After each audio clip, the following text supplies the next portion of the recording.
එපා. මෙන්න මේ විෂය කරුණු විතරක් මතකයට ගත්තනම් හරි විෂය කරුණු විතරයි. එතනදී පුතාලා බලන්න ඔයාලා දන්නවද කියලා මම මේ කරන්න හදන්නේ මතක් කරලා දෙන එකක්. මම දන්නවා ඔයාලට මතකයි කියලා. නමුත් මම පහුගිය අවුරුදු වල මේ එක්ස්පීරියන්ස් එකත් එක්ක මම බලන්නේ මෙන්න මේ වගේ පුංචි කොටස් මේ වෙනකොට විශ්වවිද්‍යාලෙක ඉන්න දරුවෝ ඉන්නවා. ඒගොල්ලොත් මේ වගේ අර පොඩි ප්‍රශ්න මරද්දගෙන තිබුණා. එතකොට නම් වශයෙන් කියන්න අවශ්‍ය නැහැ. ඒ කියන්නේ මේ මම කියනවා මේ අන්තිම වෙලාව තමයි හොඳම දේ අපිට මේ මිස් වෙන කොටස් අපිට මේ දැනගන්න ඕනේ කොටස් හොඳට දැනගන්න. ඒක තමයි සෙෂන් එකේ බලාපොරොත්තුව.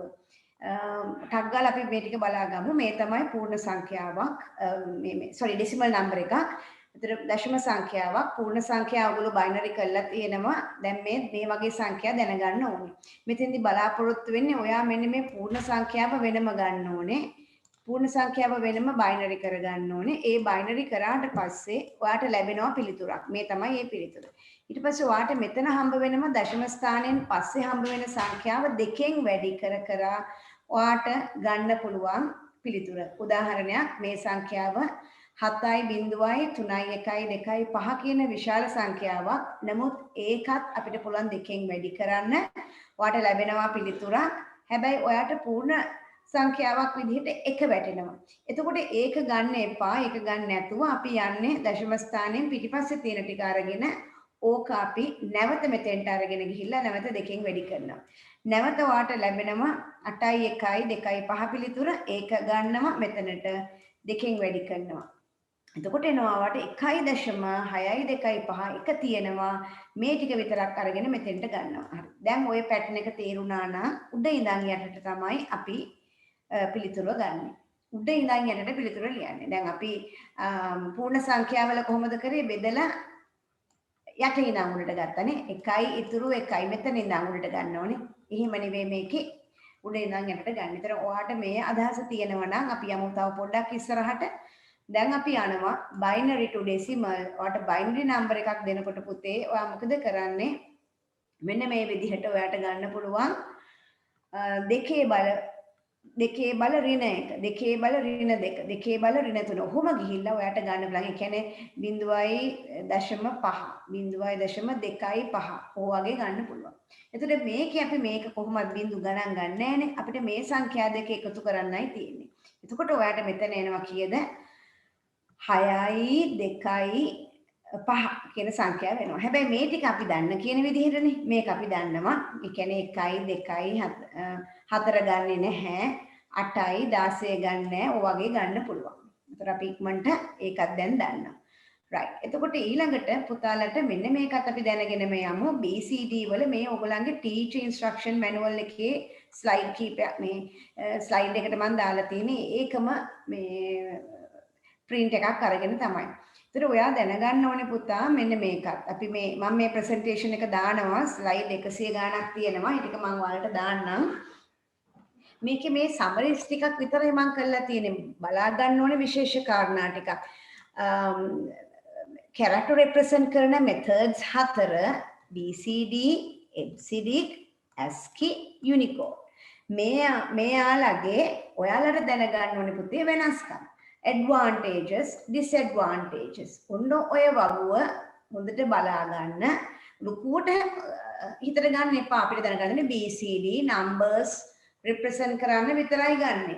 උතර මේකේ සාරාංශය ගත්තොත් මේ තියෙන්නේ BCD bit 4කින් තියෙන numbers represent කරන එක. ASCII ABCD කුයි Unicode විතරක් numbers letters and other special characters represent කරනවා. ඒවයි codes ගත්තොත් ASCII තියෙන්නේ 7 bits එහෙනම් 2 to the power 7 කියන්නේ 128 characters represent කරන්න පුළුවන්. ABCD වල තව bit එකක් වැඩියෙන් අරගෙන තියෙනවා. ඒ කියන්නේ 256 characters represent කරන්න පුළුවන්. එහෙනම් ඒ වගේම Unicode වල bit 16ක් තියෙනවා නම් අපිට මේ වගේ සිංහල දෙමළ අකුරු පවා පාවිච්චි කරන්න පුළුවන් 65536ක්. ඒතර ඒවයි වෙනස්කම් එක්ක තමයි මෙතන දැනගන්න ඕනේ. එතකොට මේ සිංහලෙනුයි ඉංග්‍රීසියෙනුයි දෙකෙන්ම වෙනස්කම් මෙතන දාලා තියෙනවා. ඒතර පුතාලට මේකට ගිහින් බලන්න පුළුවන්. මේක මම දාලා තියන්නම්. එතකොට ඔයාලට මේකේ වාසි අවාසි ගන්න පුළුවන්.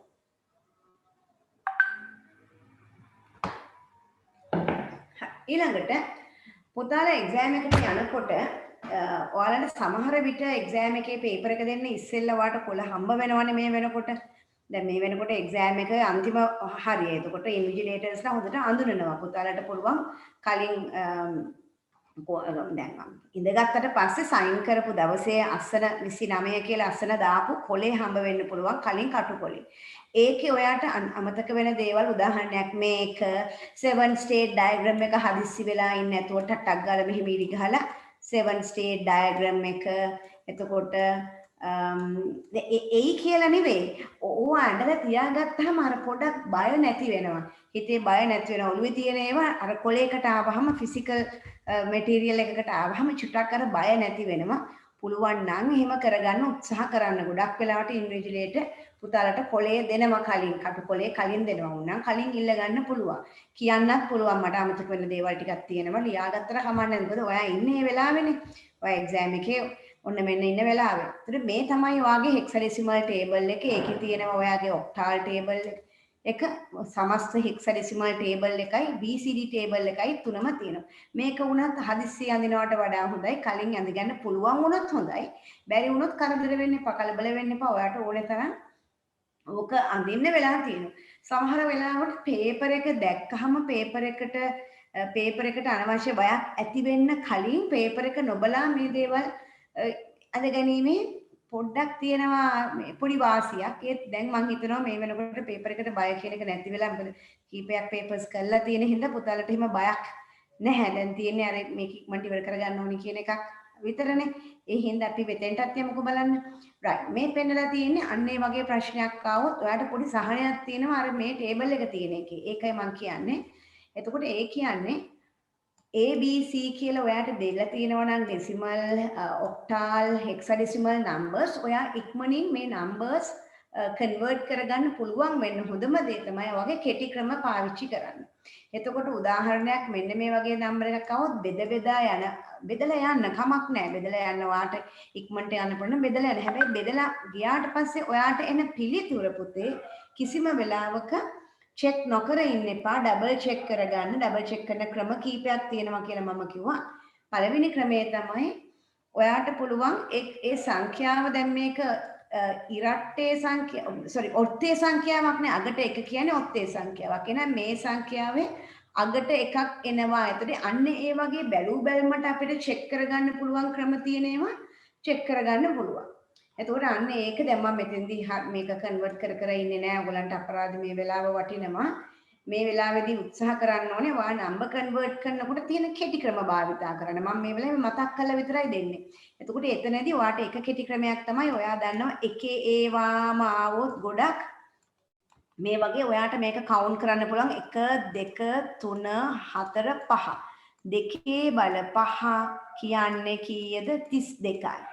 32න් එකක් අඩු කරාම කීය දෙන්නේ 31යි. ඔන්න ඔය වගේ කෙටි ක්‍රමද ඒ වගේම කිසියම් සංඛ්‍යාවක් කොහොම තියෙනවා නම් අගට බිඳුව එනවා නම් ඒක අනිවාර්යෙන් even number එකක් ඉරට්ටේ සංඛ්‍යාවක් කියන එකද අගට එක ආවෝතින් ඒක මොන නම්බර එකක්ද ඔඩ් නම්බර එකක් වගේ අර බැලූ බැල්මට උත්තරයට පටස් ගාලා යන්න පුළුවන් හැකියාව තියෙනවා. අඩු ගානේ පිළිතුරු කීපයක් ඉවත් කිරීමේ හැකියාව හරි තියෙනවා. කියන්නේ අපිට තියෙන්නේ දැන් උදාහරණයක් අපිට තරඟයක් තියෙනවානේ මෙතන දැන් වරණ පහක් එක්ක තියෙන තරඟයේ තියෙනවානේ සිලෙක්ෂන්ස්. අන්නේ සිලෙක්ෂන් එක නිවැරදිව ඉක්මනින් සිලෙක්ට් කරගන්න එවැනි ක්‍රම භාවිතා කරන්න. ඒ කියන්නේ ඔයා එන්ෂුවර් කරගෙන එන්න මේකයි මේකේ මේ එකක් තියෙනවා මට හොඳ ෂුවර් එකක් තියෙනවා මේක අනිවාර්යෙන් ඔඩ් නම්බර් එකක්.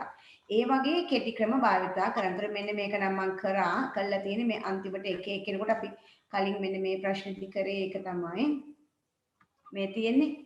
මේකෙදි ඒතර එක එනවා කියන්නේ මොකද්ද? 0.5යි 0.2යි 5යි විතරයි එකතු වෙන්නේ. මේ දෙක විතරයි එකතු වෙන්නේ. එතකොට ඔයා මේ විදිහට පිළිතුර ගන්න පුළුවන්. ඒතර 0.5යි 0.25 එකතු වෙන. එහෙනම් sorry 2.5. අනිවාර්යෙන් මේ උත්තරේ වෙන්න ඕනේ මොකද? 0.75ක් එන්න ඕනේ කියන එක උත්තරේ වාට එන්න ඕනේ. අන්න ඒ වගේ පුතාලා ටිකක් ඉක්මනට පිළිතුරු ලියන්න පුරුදු කරගත්තා නම් හොඳයි. right? එතකොට දැන් මේ ප්‍රශ්නේ ගොඩ වෙලා ඉන්න ඕනේ නැහැනේ. දැන් මේක ගත්ත ගමන් පුතාට එනවා මේක එන්නේ 7.5. 7.5 පිළිතුරු දෙකයි තියෙන්නේ. ඊළඟට අගට තියෙන්නේ මොකද්ද? එකක්. එහෙනම් අනිවාර්යෙන් මේක එකක් ඔත් එකක් ඉරට්ට. එහෙනම් ඔයා දන්නවා මේක වෙන්න බෑ. මේක වෙනවා නම් අනිවාර්යෙන් මෙතන බිඳුවක් එන්න ඕනේ. දැන් ගාන හැදුවද? ගාන හැදුවේ නැහැ. පිළිතුර ගත්ත වේගය බලන්න. අන්න එවැනි ක්‍රම අනුගමනය කරන්න. එතකොට ඔයාට මේ ගොඩක් වෙලාවට අර ගොඩක් කියවන්න තියෙන ප්‍රශ්න වලට ටිකක් ඉන්න පුළුවන්. මේ වයින් ඉක්මනට අයින් වුණා.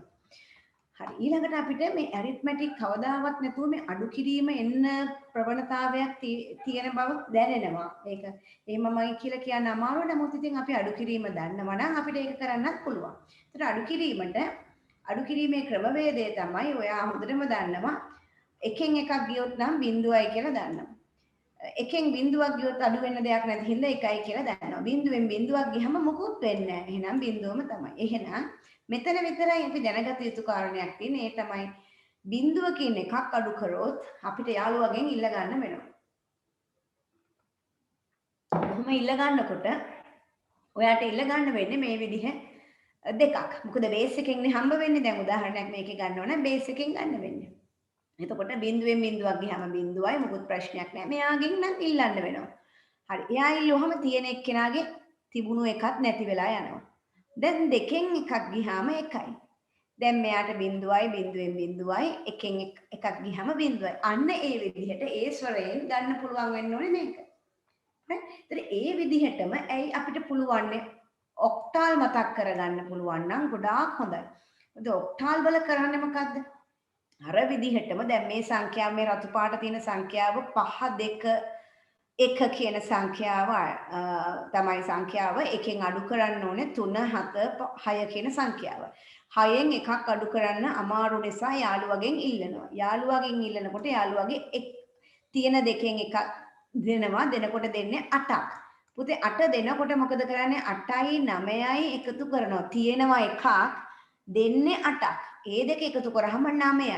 9න් තමයි මේ 6 අඩු කළා 3යි කියලා පිළිතුර මෙතනට ගන්නෙ. එහෙනම් ඊළඟ යාළුවටත් යන්න බලන්න. මෙතනට ගියාම පුතා හොඳට බලන්න. මෙතන මොකද වෙන්නේ කියලා දැන් ඉතිබුණ එකයිනේ. 7න් එකක් අඩු කරනවා. ආයි යාළුවගෙන් ඉල්ලන්න වෙනවා.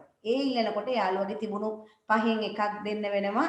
දෙනකොට දෙන්නේ 8 ඒවා මොකද බේස් එකෙන් දෙන්නේ 8යි 1යි නැවතත් 9යි 9න් තමයි 7ක් අඩු කරලා 2 කියලා ගන්න වෙන්නේ. මේක නම් ගැටලුවක් නෑ සාමාන්‍ය අඩු කිරීමක් වෙනවා.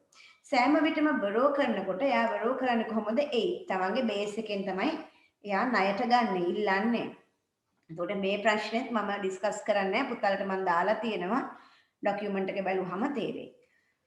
මේ ප්‍රශ්නෙත් ඒ වගේ තමයි 8 මේ ඔක්කොම බේස් 8 තියෙන්නේ. මම මේ ડોකියුමන්ට් එක අප්ලෝඩ් කරන්න තියෙන්නේ ඔයගලන්ට මම අප්ලෝඩ් කරලා දෙන්න. මේකෙත් පිළිතුර තියෙනවා. ඔයා බලමු අපි හැදෙන හැටි. අපි එකක් දෙකක් හිමින් බලමු.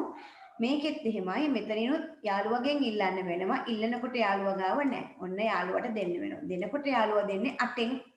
එහෙනම් 8යි 1යි 9යි 9න් තමයි 5ක් අඩු කරාම 4 එන්නේ. ආයි යනවා යාළුවා 1යි යාළුවට නැවත ඉල්ලන්න වෙනවා. ඔන්න ඉල්ලනකොට එයා ගාව තියෙන්නේ දැන් 3යි. දෙනකොට දෙන්නේ 8ක්. එහෙනම් 8යි 1යි 9යි 9න් තමයි පුතා 3ක් අඩු කරලා 6යි කියලා ගන්න. එහෙනම් මෙතන නම් සාමාන්‍ය අඩු කිරීමක් එකයි. ඔය විදිහට ඔයාට හෙක්සඩෙසිමල් අඩු කරද්දි එකපාරට පටල ගන්න එපා. ABC පටල ගන්න නැති වෙන්න අයිනකින් ටක් ගාලා ABC කියන්නේ මොකක්ද කියලා ලියා ගන්න. ඒක තමයි හොඳම වැඩේ. ABC කියලා ලියාගත්තාම හරි.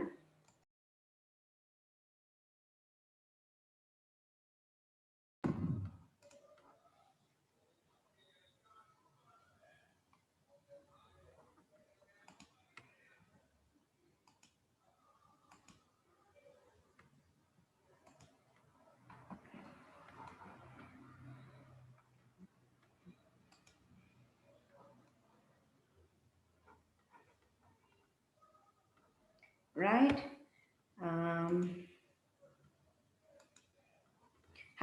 එතකොට අපි මුල ටික ඒ ටික රෙකෝඩ් කරලා ඔයගලන්ට හම්බ වෙයි. ඒගොල්ලන් බය වෙන්න එපා. පස්සේ ඇඩ්මිට් මේ ගත්තේ අයට මම ඒක දැක්කේ නෑ ඇත්තටම සෝරි. කියන්නේ වෙටිං එක මට පේන්නේ නෑ මෙතන. ඒකින්ද හෙක්සඩෙසිමල් බලන් පුතාලා මෙන්න මෙහෙම ලියාගෙන ඉන්න කොයි වෙලාවකවත් අර ලියාගත්තාම තියෙන ප්‍රශ්නේ ආයි මේවා චෙක් කරගන්න ඕනේ C කියන්නේ මොකද්ද කවුද කියලා.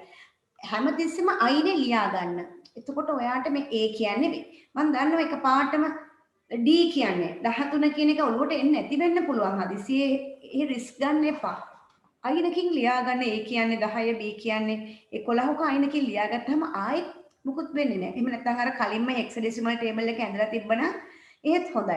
එතකොට ඔයා දන්නවා මේ A කියන්නේ කවුද? එක පාටම F කියන්නේ කවුද කියන එක නම් අමතක වෙන්නේ නැහැ. නමුත් E D වගේ මැද තියෙන ඒවා එක පාරට ඔළුවට එන්නේ නැති වෙන්න පුළුවන්. ඒ කියන්නේ අයිනකින් ලියාගත්තොත් හොඳයි. අර ඒවා මතක් වෙන්නේ නැති වුණොත් ඒ වෙලාවේ හින්දායි මම මේ මතක් කරලා දෙන්නේ. දැන් පුතා මෙතන ගත්තොත් මේ සංඛ්‍යා දෙක එකතු කරන්න තියෙන්නේ අඩු කරන්න තියෙන්නේ 9න් නම් 7 දෙකක් අඩු කරාම ප්‍රශ්නයක් නැහැ 7 අඩු කරන්න පුළුවන් ගැටලුවක් නැහැ ඊළඟට අපි F කියන්නේ 15 15 අඩු කරන්න යනවා 3ක් කොහොමද අඩු කරන්නේ යාළුවගෙන් ඉල්ල ගන්න වෙනවා C ගෙන් ඉල්ලුවාම C එකක් අඩු වෙනවා B වෙනවා B කියන්නේ කවුද කියලා ඔරෙන් ඔයාට දැනගන්න පුළුවන් මෙතනින් බලන්න පුළුවන් 11යි කියන්නේ 11 right එහෙනම් මෙතනින් යාළුවා දෙනවා 16ක් එහෙනම් 16යි 3යි එකතු කරලා 19න් තමයි මේ 15 අඩු කරන්නේ එතකොට 4ක් එනවා ප්‍රශ්නයක් නැහැ දැන් අපිට තියෙනවා 11ක් 11න් 7ක් ගියම ප්‍රශ්නයක් නැහැ අපිට 4යි දාන්න පුළුවන් මේකත් ප්‍රශ්නයක් නැහැ දාන්න පුළුවන් මේ වගේ අර එහා පැත්තෙන් ගන්නකොට දෙන්නේ යාළුවා කීයද 16 ඒවා දෙන්නේ කියලා මතක තියාගන්න. මම හිතනවා දැන් ඔයගලන්ට ඒ විදිහට කරගන්න පුළුවන්. ඒ වලින් 4ක් අඩු කරන්න ගියාම යාළුවා දෙනවා. දුන්නාම 16යි දෙන්නේ 16යි 4යි 20යි 20ෙන් තමයි ඒ අඩු කරන්නේ. අන්න ඒ විදිහට මතක තියාගත්තා නම් හොඳයි. හරි. එහෙනම් අපි ඔයාලා මෙන්න මේ ගණන් දෙක පස්සේ හදන්න. හදලා මට උත්තරේ එවන්න. මේකෙත් හැම විටම මම මේ අයිනේ ලියාගන්නේ මට වැරදුනොත් මට මේක බලලා ගන්න පුළුවන් මට ඒ කියන්නේ කවුද කියන එක මට හදිස්සිය හොයාගන්න බැරි වුණත් මට මම ගාව ඉන්නවා මෙතන ලියලා right හරි එහෙනම් අපි ඊළඟ ඔයගලන්ට මතක් කරලා දෙන්න මේ හදන්නේ මම දන්නවා මම මේක නැවත කියනවා 2's complement වගේ question එකක් ගත්තාම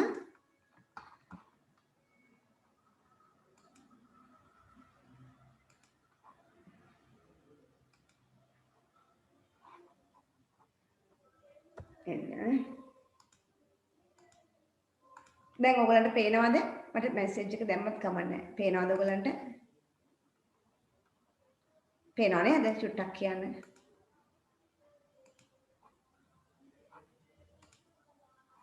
හරි very good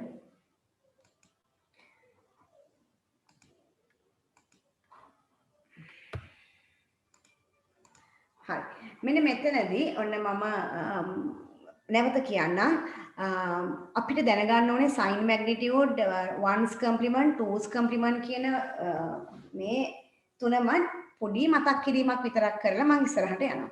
මෙතනදී මම උත්සාහ කරන්නේ කියන්න sin magnitude එකේදී අපි කලින්ම sin එක දානවා. sin එක ධන නම් බිඳුවද ඍණ නම් එකද කියලා දානවා. 1 සහ 2's complement වල positive numbers වල මොකක්වත් කරදර වෙන්නේ නැහැ binary කරා bit 8ට set කරා එච්චරයි කරන්න තියෙන්නේ right ඊට පස්සේ කරන්න තියෙන්නේ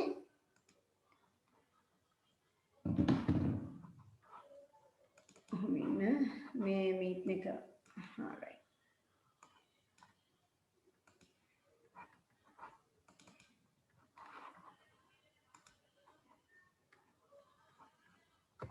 තප්පරයක් දෙන්න මට. හරි. ඇඩ්මිට් වෙන්නේ නැත්නම් මට අගලා කියන්න මට මම WhatsApp වලින් ඉන්නවා. ඔයගොල්ලෝ ඒකට මැසේජ් කරන්න. එතකොට මට හොයාගන්න පුළුවන්. මම ඒක ඔන් කරලා තියන්න. right. හරි. හරි. ඉතින් අපි යමු මෙතෙන්ට නැවතත්. ඔයගොල්ලන්ට ස්ක්‍රීන් එක පේන්න ඕනේ දැන්.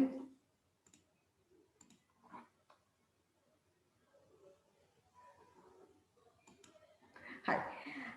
positive numbers වල ones complement twos complement දෙකේම කිසිදු වෙනසක් වෙන්නේ නැහැ. binary කරනවා bit 8ක් දුන්නොත් 8ට set කරනවා. ones complement වලදී ඍණ නම් විතරයි මතක් කරගන්න ඍණ නම් විතරයි binary කරනවා මේ 8 bit වලට set කරනවා ඒක මාරු කරනවා ones complement වල නම් විතරක් මේකේ මේ බිඳුව එක කරනවා එක බිඳුව කරනවා එච්චරයි. twos වෙනකොට මොකද වෙන්නේ අර විදිහටම binary කරනවා set to 8 bit then invert ඒ කියන්නේ 0 to 1 1 to 0 ඒ කියන්නේ ones complement දක්වා එනවා. ඇවිල්ලා විශේෂිත වූ කාරණයක් වෙන්නේ අගට එකක් එකතු කරන අග කියන්නේ මොකද්ද least significant bit එකට එකක් එකතු කරනවා. එතකොට තමයි twos complement වෙන්නේ. හැබැයි අමතක කරන්න එපා ඍණ නම් විතරයි. ඕක පටල ගන්න එපා. positive නම් කලබල වෙන්නම එපා. එහෙමම binary එක පරිස්සමට binary එක හදාගෙන 8 bit වලට set කරන්න විතරයි තියෙන්නේ. හරි ඊළඟට තියෙන කාරණේ තමයි ඔයගොල්ලන් දන්න කාරණාවක් 2018 මාකින් ස්කීම් එක පෙන්නලා බලන්න. twos complement වල තියෙන වාසි ටික දැනගෙන ඉන්න ඕනේ. more efficient calculations possible to represent negative and positive both numbers. Subtractions are carried out as addition and මේක තමයි special point එක has only one value for 0. එතකොට ones complement වල මේක වෙනස් වෙනවා two values for 0 කියන එක. මේකේ විතරක් මේ විශේෂිත වූ අවස්ථාවක්. ඒක හින්දා හොඳයි මේ twos complement ones complement සහ sin magnitude වල ඔය බිඳුවට අගයන් දෙකක් තියෙනවා කියන ප්‍රශ්න තියෙනවා. ඒ වගේම sin magnitude වල ප්‍රශ්න තියෙන්නේ ගණන් වල එකතු කරන්න අඩු කරන්න පාවිච්චි කරන්න බෑ. මොකද sin bit එකකුත් තියෙනවා. ඒකත් එකතු වෙන්න අඩු වෙන්න භාවිතා වෙන නිසා. ඒක ප්‍රශ්නයක්. right. එතකොට මෙන්න 2019 ඔය ටික මහලා තිබුණා. එතකොට පිළිතුර පහ විදිහට ගන්න පුළුවන්. මේක අර යෙදෙන තැනක් මේ මතක් කරලා දුන්නේ. ඕක ඉතින් ආයි බලන්න අවශ්‍ය නැහැ. දැන් හොඳට ඔළුවට මේ වෙලාවෙම දාගන්න. එතකොට හරි. ඊළඟට සාමාන්‍ය සංඛ්‍යාවක් දීලා ඒ සංඛ්‍යාව twos complement වලින් දෙනවා කියලා එයාලා කියනවා. කිව්වහම ඔයා ඒක මොකද්ද ඒකේ ඇත්තටම නම්බර් එක ඩෙසිමල් නම්බර් එක හොයන්න කිව්වොත් ඔයා ඒක චෙක් කරන ක්‍රමයක් තියෙනවා. checking the most significant bit. ඒ කියන්නේ MSB එක චෙක් කරන්න. ඉස්සරහම තියෙන bit එක check කරන්න. If it is 1 මේ බලන්න මම කොටස් දෙකකට බෙදලා තියෙනවා. If it is 1 what you have to do is that is negative number. පටස් ගාලා negative කියලා දාගන්න. ඒ කියන්නේ ඒක negative number එකක්. මම මේ round කරන්නේ negative කියලා. If it is 0 that is a positive number. අන්න එතනින් check වෙනවා negative ද positive ද කියලා. ඒක තේරුණාද? ඉස්සරහම bit එක දිහා බලලා තීරණය කරනවා. ඊට පස්සේ ඔයාට තියෙන if it is negative you have to invert මාරු කරන්න අර කලින් වගේම මාරු කරලා එකක් එකතු කරලා පිළිතුර ගන්න. මෙතන නම් ඍණ 5 මට එන්නේ. මාරු කරාම එන්නේ මෙහෙමයි අගට එකක් එකතු කරන්නත් ඕනේ. එතන ඍණ 5. ඒක ධන නම් ඔයා කිසිම දෙයක් කරන්න දෙයක් නැහැ. කෙලින්ම නම්බර් එක ඩෙසිමල් වලට කරන්න. එතකොට ඔයාට ඉබේම පොසිටිව් නම්බර් එකක් විදිහට ඒ නම්බර් එක බලා ගන්න පුළුවන්. සාමාන්‍ය ඩෙසිමල් කන්වර්ෂන් එකකට යන්න එතනින් අතර කරන්න මාරු කර කර ඉන්න අවශ්‍ය නැහැ. හරි. දැන් මම යනවා bitwise and. මේක මේ ගොඩාක් ඉස්කෝලවල වල papers වල එහෙම තිබුණා මේ bitwise and එක දුන්නට පස්සේ දරුවෙක්ට bitwise o එක දුන්නොත් මොකක් වෙයිද කියලාත් අහලා තිබුණා. bitwise and එකේදී මොකද්ද වෙන්නේ?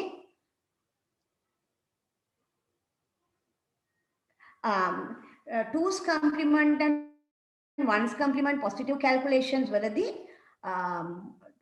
in twos complement overflow වෙනකොට bit එක පුතාට මතක ඇති එකතු කරාම bit 8ට වඩා එළියට යනකොට අපි overflow වෙනවා කියනවා. overflow වුණාට පස්සේ වෙන්නේ මොකද්ද?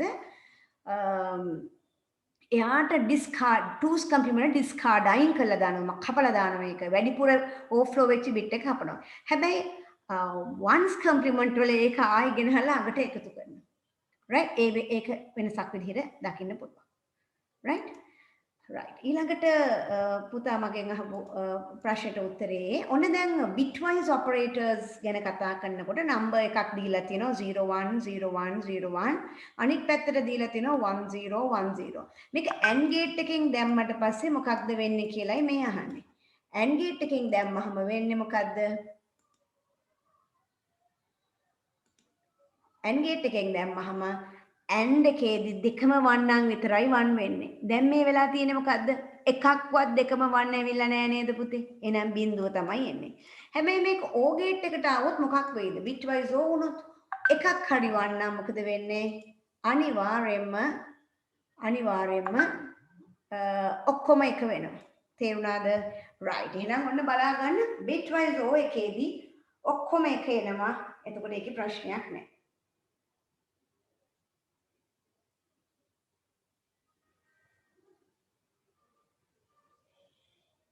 හරි. right. එහෙනම් අපි යමු ඊළඟ ස්ලයිඩ් එකට. මෙන්න මේක. මේ තමයි ඔපරේටිං සිස්ටම් වල 7 ස්ටේට් ඩයග්‍රෑම් එක මතක් කරලා දෙන්න වෙලාව. ඔන්න මතක් කරලා දෙනවා විතරයි මම. මේක එක පැති වලට ඇඳොත් කලබල වෙන්න එපා. මේකේ තියෙන එකම දේ ඕක ඔයාට මොන ඩයග්‍රෑම් එක දුන්නත් මම ක්ලාස් එකේ දීපු ඩයග්‍රෑම් එක වෙන විදිහකට දුන්නේ. ඩයග්‍රෑම් එක දැන් මම දුන්නේ මෙහෙම. මම දුන්නා මෙන්න මෙහෙම මේන් මෙමරි එක ඇඳ ගන්න කිව්වා. මෙන්න මේ විදිහට ඇඳ ගන්න කිව්වා. ස්ටේටස් 3 ඊට පස්සේ මේ විදිහට උඩින් ස්ටේටස් දෙකක් අඳින්න කිව්වා. ස්ටේටස් දෙකක් පල්ලෙහෙන් අඳින්න කිව්වා. මේක සෙකන්ඩරි මෙමරි කියලා ලියන්න කිව්වා. මේක මේන් මෙමරි කියලා ලියන්න කිව්වා. මෙතන new ඉඳන් මෙතෙන්ට යනකොට wait වෙලා ඉන්නවා. admit වෙන්නේ මෙතෙන්ට හරි මෙතෙන්ට හරි. ඒ දෙන්නම waiting. මෙයා wait නැත්නම් ready වෙලා ඉන්නවා. පොලිමේ පිටිපස්සේ ඉන්නවා බැංකුවට යන්න. මෙයා ඉන්නවා එළියෙම ඉන්නවා. ඒ කියන්නේ suspend swap out and waiting වෙලා ඉන්නවා. right? අපිට මේ arrows දෙකටම admit arrows විදිහට පාවිච්චි කරන්න පුළුවන්. මෙතනින් පස්සේ මොකද වෙන්නේ? යනවා dispatch කියන්නේ යනවා running කියන stage එකට යනවා. මෙතන ඉන්න ඔයා wait වෙලා මෙතන run වෙනවා. run වෙච්ච එකක් එයාට පුළුවන් හිමින් අයින් වෙලා එළියටම යන්න පුළුවන්. ඒ කියන්නේ මොකද්ද? මෙයාට පුළුවන් රිලීස් වෙලා ඒ කියන්නේ එක process එකක් ඉවරයි කරලා යන්න පුළුවන්. රිලීස් කරන්න පුළුවන්. සියලුම මොනවද රිලීස් කරන්නේ? සියලුම memories, variables අදාළ ඔක්කොම අදාළ resources ටික අයින් කරලා දාලා නැගිටලා යන්න යනවා. ඒ කියන්නේ ආ වැඩේ කරගෙන ඉවර වෙලා එතනින් නැගිටලා යනවා. හැබැයි එහෙම රන් වෙවි ඉන්න කෙනෙකුට ටයිම් අවුට් වෙලා නැවත පොලිමේ පස්සට යන්න පුළුවන්. මොකද වෙන්න පුළුවන්? ටයිම් අවුට් වෙලා පස්සට යන්න පුළුවන්.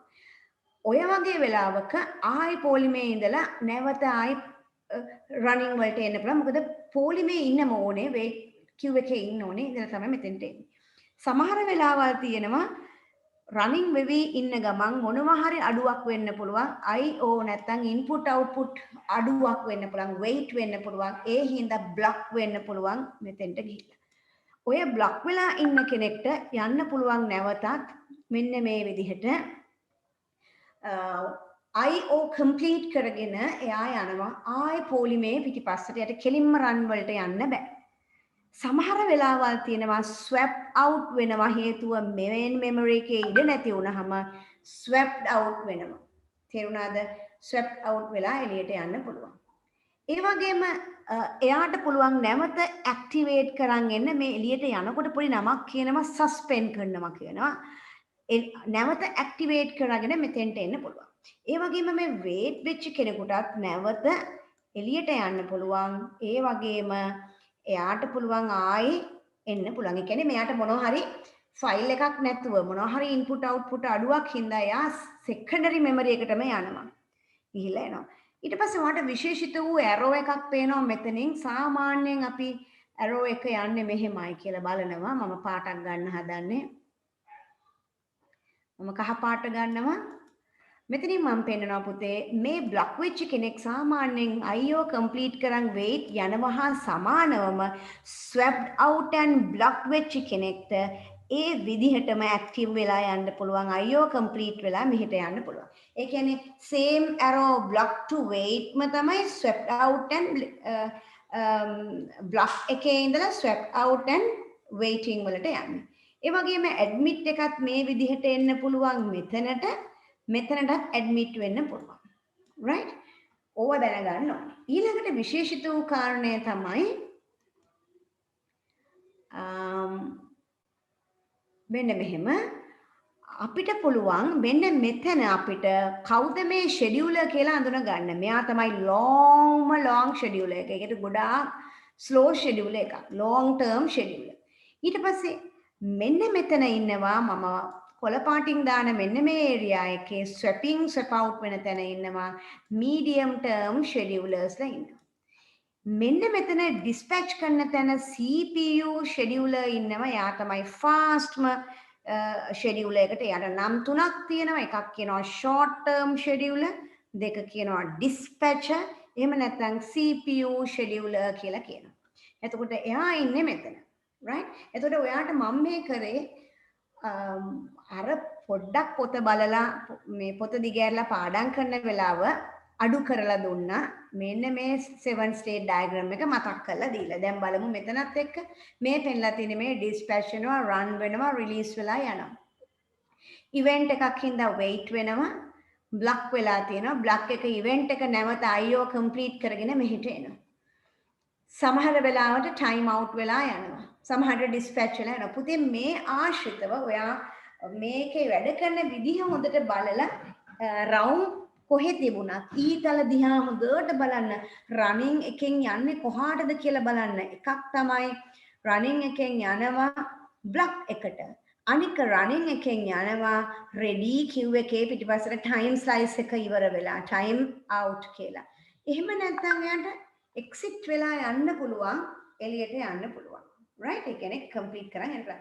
ඔය විදිහට ඔයා දැනගන්න පුළුවන් ඔයාට මේ කොහොමද මේ 7 ස්ටේට් ඩයග්‍රෑම් එකේ වැඩ කරන්නේ. මොකද පුතාලට මේ ආශ්‍රිතව සාමාන්‍යයෙන් මේක අහන්න සුදුසු ප්‍රශ්නයක්. ඒ කියන්නේ හැම විටම සෙකන්ඩ් එකට පවා අහන්න පුළුවන් එකක්. MCQ එකකටත් තිබුණා අහන්න පුළුවන් ප්‍රශ්නයක්.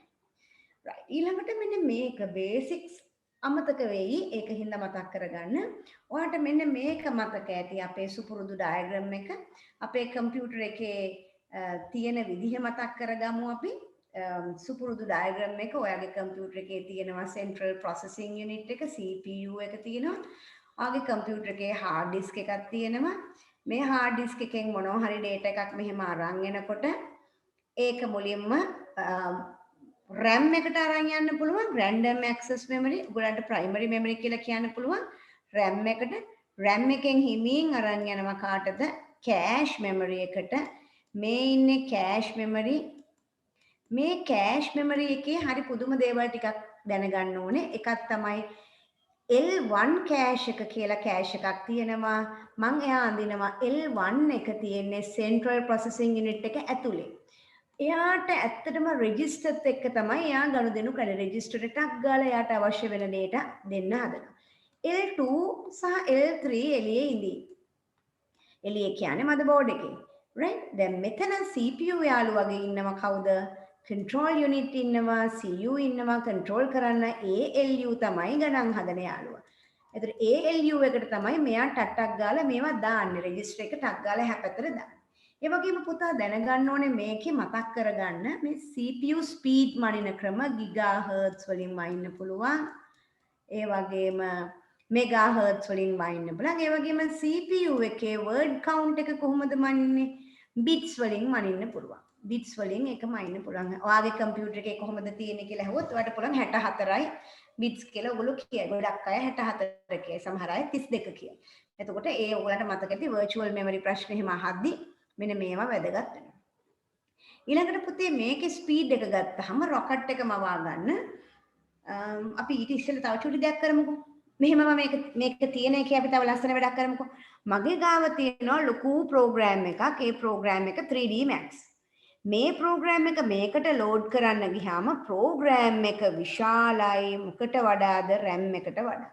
මේ අන්න ඒ වෙලාවට මගේ hard disk එක ඇඩ් කරනවා virtual memory එක. ඒ කියන්නේ main memory එක වගේ රඟපානවා. දැන් මතක් කරගන්න ඇයි large program කියලා කිව්වොත් ඔයා බලන්න it's now it is virtual memory also working. If the program is larger than the main memory, you need secondary memory to act as main memory. ඔන්න ඔකත් ඔලුවට ගන්න, මතක් කරගන්න, basics ටික ආයි ඔලුවට ගන්න. right. ඊළඟට අපි මේ ස්පීඩ්ස් ටික මතක් කරගත්තොත් ඔයාලට කියන්න දෙයක්වත් නැහැ. රෙජිස්ටර් ගොඩක්ම ස්පීඩ් කියලා දන්නවා. කෑෂ් වලත් L1 තමයි උඩම ඉන්නේ. ඊට පස්සේ L2 ඊළඟට L3 ඔය වගේ ස්පීඩ් එක ගන්න පුළුවන්. ඊළඟට ඔයාලට මේ වගේම මේ ප්‍රශ්නටත් උත්තර දෙන්න මේ ඉන්නේ රෙජිස්ටර් කියලා ඉක්මනින් ගන්න පුළුවන් වෙන්න ඕනේ. එතකොට මේ රෙජිස්ටර් කියන උත්තර ටිකට ඔයාට යන්න පුළුවන්. මේ තියෙන්නේ මෙන්න මෙතනට රෙජිස්ටර් කියන උත්තර වලට යන්න පුළුවන්. ඒ වගේම ඔයා හොඳටම දන්න දෙයක් තමයි 15ම ඉන්නේ ටේප්ස් ගොඩාක් ස්ලෝ නේද? ඒ වගේම ගොඩක් ලොකු කැපැසිටි එකක් තියෙනවා. ඒක අපි දන්නවා. එතකොට මේකේ අහන්නේ ABCD මේකේ පෙන්නලා තියෙන්නේ මෙතන අනිවාර්යෙන් ඔයා දන්නවා ටේප්ස් තියෙනවා. ඊළඟට ඔයා දන්නවා random access memory. දැන් මේ ඉන්නේ කෑෂ්ට ඊට පස්සේ RAM එක මෙතන ඉන්නවා. එහෙනම් ඔයාලට RAM එක ගන්න පුළුවන් මෙතෙන්ට. ඊට පස්සේ magnetic hard disk ඊට පස්සේ මෙන්න මේ උත්තරේ ගන්න පුළුවන්. ඔයාලට උත්තරේ විදිහට මොකද අර අපේ memory pyramid විදිහටම ලස්සනට ඔක්කොම තියෙනවා. right? ඉතින් මේ දැනුම තියෙන්න ඕනේ. මේක රූපෙන් හරි දැකලා මතක් වෙලා තිබුණොත් හොඳයි. ඔයාලට මේ රූප සටහන මතක් කරගන්න පුළුවන්. ඊළඟට පුතාලට ඒ වගේම මෙමරීස් ගැන මතක් කරගත්තොත්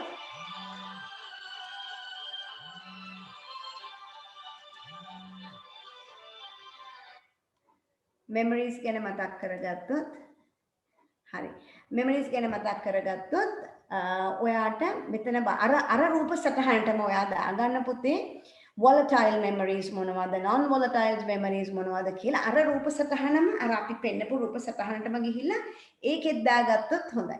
එතකොට ඔයා දන්නවනේ එතකොට අනිවාර්යෙන් cache memory volatile. එතකොට RAM volatile, register volatile. එතකොට එහෙම ඔයා මතක තියාගත්තොත් හොඳයි. right? හරි. එතකොට අපිට මෙතන උත්තරේ එනවා B ගන්න පුළුවන්, E ගන්න පුළුවන්, F ගන්න පුළුවන්, පිළිතුර 4 විදිහට ගන්න පුළුවන්.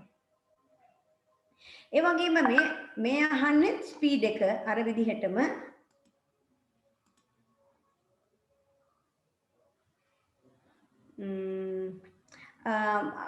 මට මේ දැන් සෙෂන් එක යනකොට සෙෂන් එකේ මැදින් කඩන්න බැරි නිසා ප්‍රශ්න අහනේම සමහර ප්‍රශ්න අපිට මේ දැන් හිටපු ගමන් මෙමරි කතා කර ඉඳලා CIDR නොටේෂන් එක ගැන කතා කරන්න බැරි හින්දා මම ඒවා ලීව් කරලා ෆ්ලෝ එකේ යනවා. ඔයාට ඔයාගේ ප්‍රශ්න වලට පිළිතුරු ගන්න පුළුවන් වෙයි කොයි වෙලාවක හරි. right? ප්‍රශ්න ටික දාලා තියන්න එපා. දානකොට අදාළ යුනිට් එක වෙන වෙලාවට දාන්න නැත්නම් අන්තිමටම දාලා තියන්න. එතකොට අපිට බලන්න පුළුවන්. නැත්නම් පුතත් ප්‍රශ්නේ පුතත් වෙන දෙයක තමයි ඔළුව තියාගෙන ඉන්නේ. මෙතන මේ උත්සාහ කරන්නේ ඔයා පාඩම් කරන වෙලාව අඩු කරන්නයි. right? ඊළඟට අපි බලමු ස්පීඩ් එක ආයි අර විදිහමයි. ආයි මම කියන්න අවශ්‍ය නැහැ. මේ කලින් ඩයග්‍රෑම් එක දිහා බලලා ඔයාට ගන්න පුළුවන් මේ ස්පීඩ් එකේ කතාවම තමයි ඔය යන්නේ. ඒකෙන් අපිට ඒ කියන්නේ මම කියන්නේ මේ හා සමාන දේවල් ඔයා දැනගන්න. පුතේ මේකේ ස්පීඩ් එක විතරක් නෙමෙයි. ඔයාට මෙහෙම අහන්න පුළුවන්. access time එක අහන්න පුළුවන්. access time එක වැඩි වෙනවද අඩු වෙනවද කියන එක. ඒතර ඒක ටිකක් අමුතු කතාවක්. මොකද access time එක කියන්නේ. access time එක අඩු වෙන්න වේගෙ වැඩි කියන එක තමයි එකෙන් කියවෙන්නේ. එහෙනම් ඔයා දැනගන්න ඕනේ access time එකයි ස්පීඩ් එකයි අතර තියෙන රිලේෂන්ෂිප් එක. ටයිම් එක අඩුයි කියන්නේ ඔයා ස්පීඩ් කියන එකයි. access time ඒ කියන්නේ ප්‍රවේශ කාලය. ෆයිල් එකකට ලං වෙන්න තියෙන වෙලාව. එතකොට කිසියම් එකක access time එක වැඩි කියන්නේ ගොඩක් වැඩි කියන්නේ ඒක හරියට නිකන් magnetic tape එකක් වගේ. ඒ කියන්නේ slow කියන එකයි. එහෙනම් access මෙතන ස්පීඩ් එක වෙන විදිහකට අහනවා. ටයිම් එක දැම්මොත් ඔයා දන්නවා මීටර් 100 දුවන කොටත් අඩු වෙලාවක් දීපු කෙනා තමයි අඩුම වෙලාවකින් දීපු කෙනා තමයි වේගවත් කියලා දන්නවනේ. අන්න ඒ වගේ දෙයක් තමයි මේ කතා කරන්නේ. එතකොට මෙහෙම අහන්න නැතුව access time එක අහන්න පුළුවන්.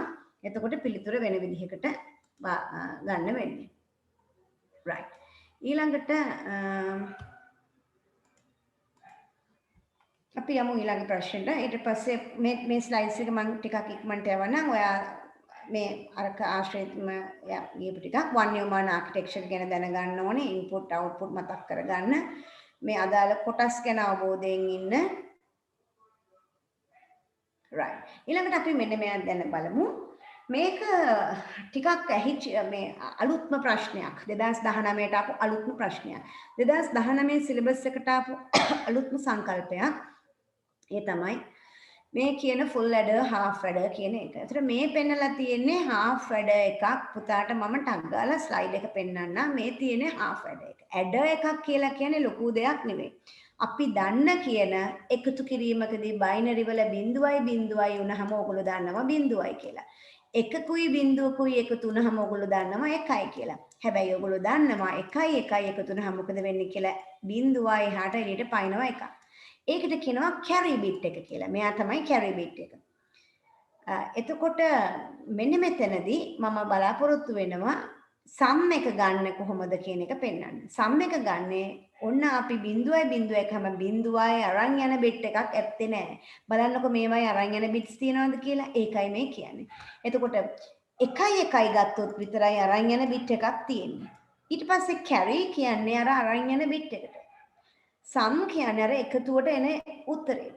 දැන් මෙතන එකතුවට 0යි අරන් යන බිට් එක තමයි 1 වෙන්නේ. එතකොට මේකේ සමස්ත පිළිතුර මේ එන්නේ මොකද්ද කියලා සම් කොලම් එකේ එන්නේ මොකද්ද කියලා බැලුවොත් සම් කොලම් එකේ මේ ඇවිල්ලා තියෙන අවුට්පුට් එක XOR අවුට්පුට් එක. කියන්නේ A XOR B කියන එක තමයි ඇවිල්ලා තියෙන්නේ. XOR B මතකයිනේ XOR වල මෙන්න මේක තමයි අවුට්පුට් එක එන්නේ 1 1 කියනකොට. මේ ඇවිල්ලා තියෙන්නේ අපි දන්න කියන AND එක. එහෙනම් carry කියන්නේ මොකද්ද? AND එක. මේ කියන්නේ XOR එක. එහෙනම් මේ තියෙන්නේ half adder එකක්. ඉතින් ඔක full adder එකක් වෙන්නේ කොහොමද? මේවා දෙකක් එකතු වුණාම අපිට full adder එකක් හදන්න පුළුවන්. full adder එකෙන් මොකද කරන්නේ? මේ තියෙන්නේ වාගේ half adder එක පෙන්නලා තියෙන හැටි මම මේක ලස්සනට ගන්න බලන්න. මේ තියෙන XOR එක ලියන හැටි අපි දන්න කියන දෙයක් මේ A bar B plus AB bar මේ අර අපි එහෙමනේ ලියන්නේ නේද? A bar B plus AB bar කියන්නේ XOR එක මේ තියෙන්නේ. අපි දන්න කියන XOR එක. ඊළඟට exclusive O කියලා ඔයගොල්ලෝ කියනකොට කියන්නේ. නැත්නම් මෙහෙමයි ලියන්නේ. මේ carry එක. ඊට පස්සේ මේ තියෙන full adder එකේ inputs 3කට යනවා. එහෙනම් inputs 3ක එකතු කරන හැටි පුතාලා දන්නවා. ඒකේ එකම දේ තමයි 1 1 1 වුණාම මොකද වෙන්නේ? 1යි අරන් යනවා එකක් එහා පැත්තට. එහෙනම් ඒ තමයි මේක. ඊටු ඔක්කොම අර වගේමයි. 1 1 බිඳුවයි 1යි. 1යි නම් 1යි. එහෙනම් මේ ඇවිල්ලා තියෙන්නේ මොකද්ද කියන එක අපි දැනගන්න ඕනේ. නම් ඕක අපි මෙන්න මේ අවුට්පුට් එක දිහා හොඳට බැලුවොත් අවුරුදු 3ක් එක දිගට මම මේ පෙන්නන අවුට්පුට් එක දිහා හොඳට බලන්න. මම රතු පාට ගන්නවා. මේ අවුට්පුට් එක මෙන්න මේ අවුට්පුට් එක 2016 කිරිබත් රෙසිපි එකේ ප්‍රශ්නයේදී අහලා තිබුණා අඩුම වශයෙන් ඩිරෙක්ටර්ස්ලා දෙන්නෙක්වත් හිටියොත් තමයි කිරිබත් රෙසිපි එක තියෙන සේප්පුව අරින්න පුළුවන් වෙන්නේ. එහෙනම් මේ අවස්ථාවේ දෙන්නෙක් ඉන්නවා ඩිරෙක්ටර්ස්ලා, මේ අවස්ථාවේ දෙන්නෙක් ඉන්නවා, මේ අවස්ථාවේ දෙන්නෙක් ඉන්නවා, මේ අවස්ථාවේ 3 දෙනාම ඉන්නවා. ඕක 2019 අහනවා. ඒ කියන්නේ ගිය අවුරුද්දේ අහනවා මොකද්ද? max term වැඩිම max term function කියලා. ඒ කියන්නේ 3ක් තිබුණොත් 3න් වැඩි ගාන කීයද? 2යිනේ. දෙකක් තියෙන එක. ඒ කියන්නේ තව විදිහකට මේ අහන්නේ මොකද්ද වගේ carry out එක ගැනයි මේ අහන්නේ. ඒ කියන්නේ see out එක ගැන. ඒ කියන්නේ මේකේ පිළිතුර අපිට මතක ඇති මෙන්න මේක මතක් කරගන්න.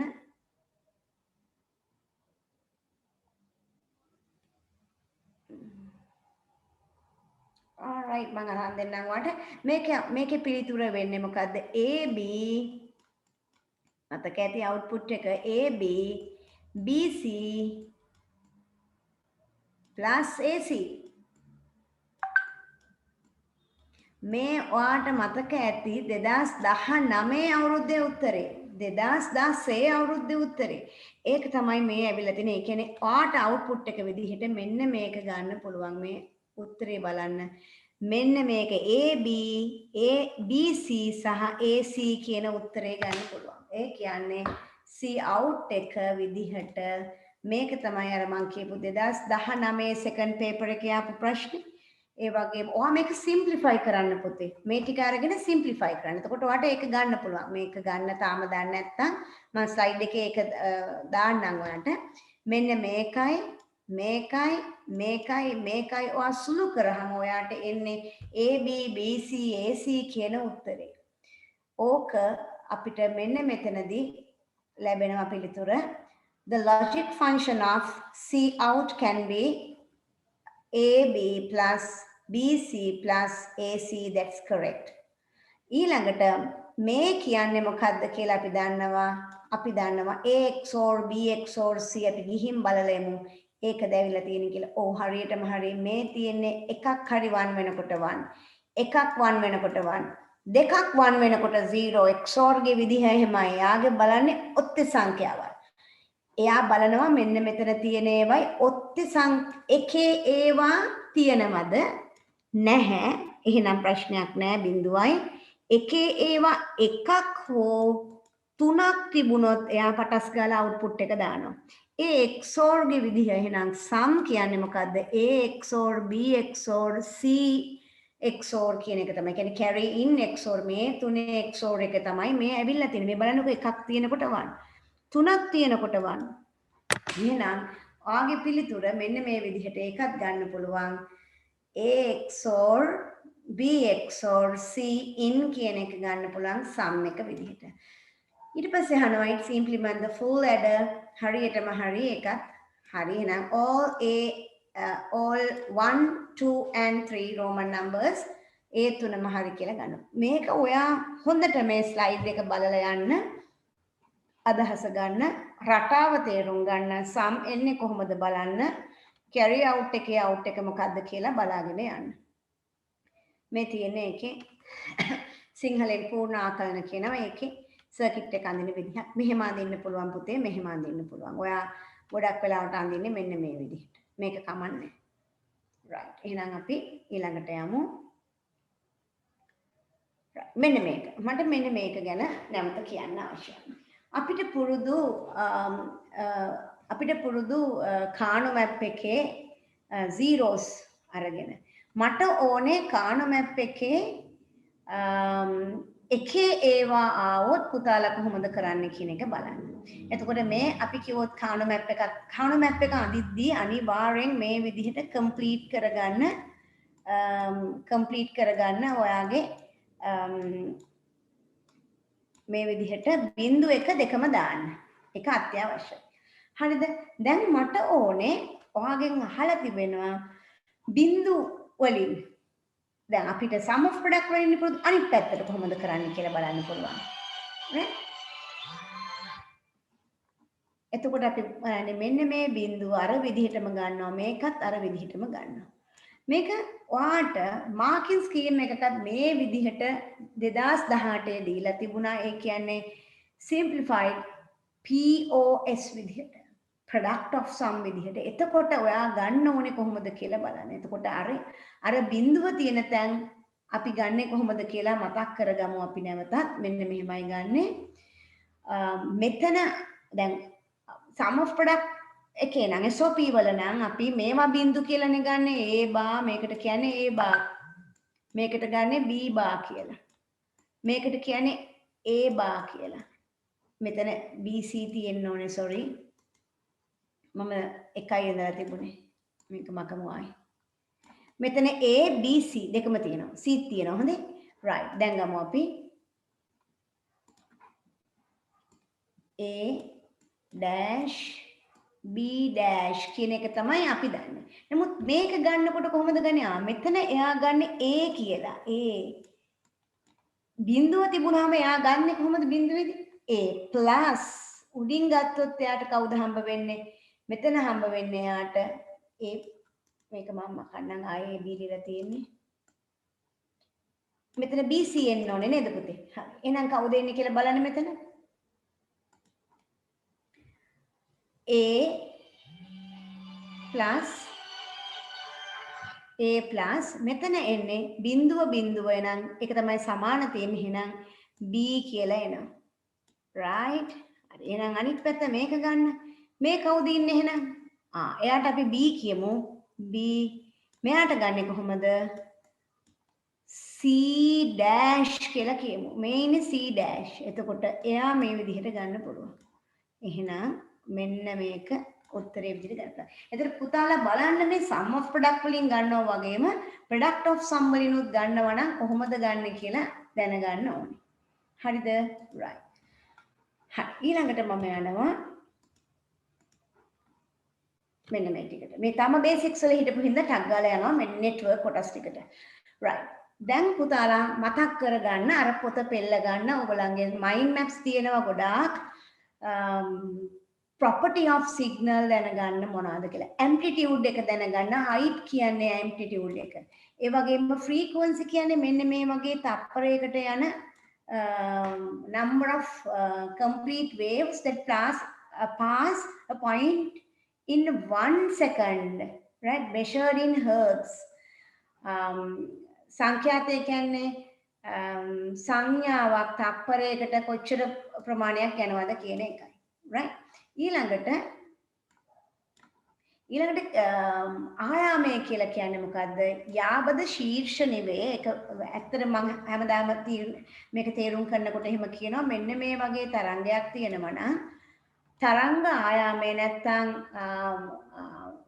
wave length එක කියලා කිව්වොත් මෙන්න මේ වගේ අපි ගත්තොත් එක වගේ ෆේස් එකක් එක වගේ හැඩයක් තියෙන තැනක් අනිත් තැනත් අනිවාත නැත්නම් ඊට එහා පැත්තේ තියෙන එකක් මෙන්න මේ අතර දුර තමයි ඔය කියන තරංග ආයාමය නැත්නම් wave length කියන්නේ.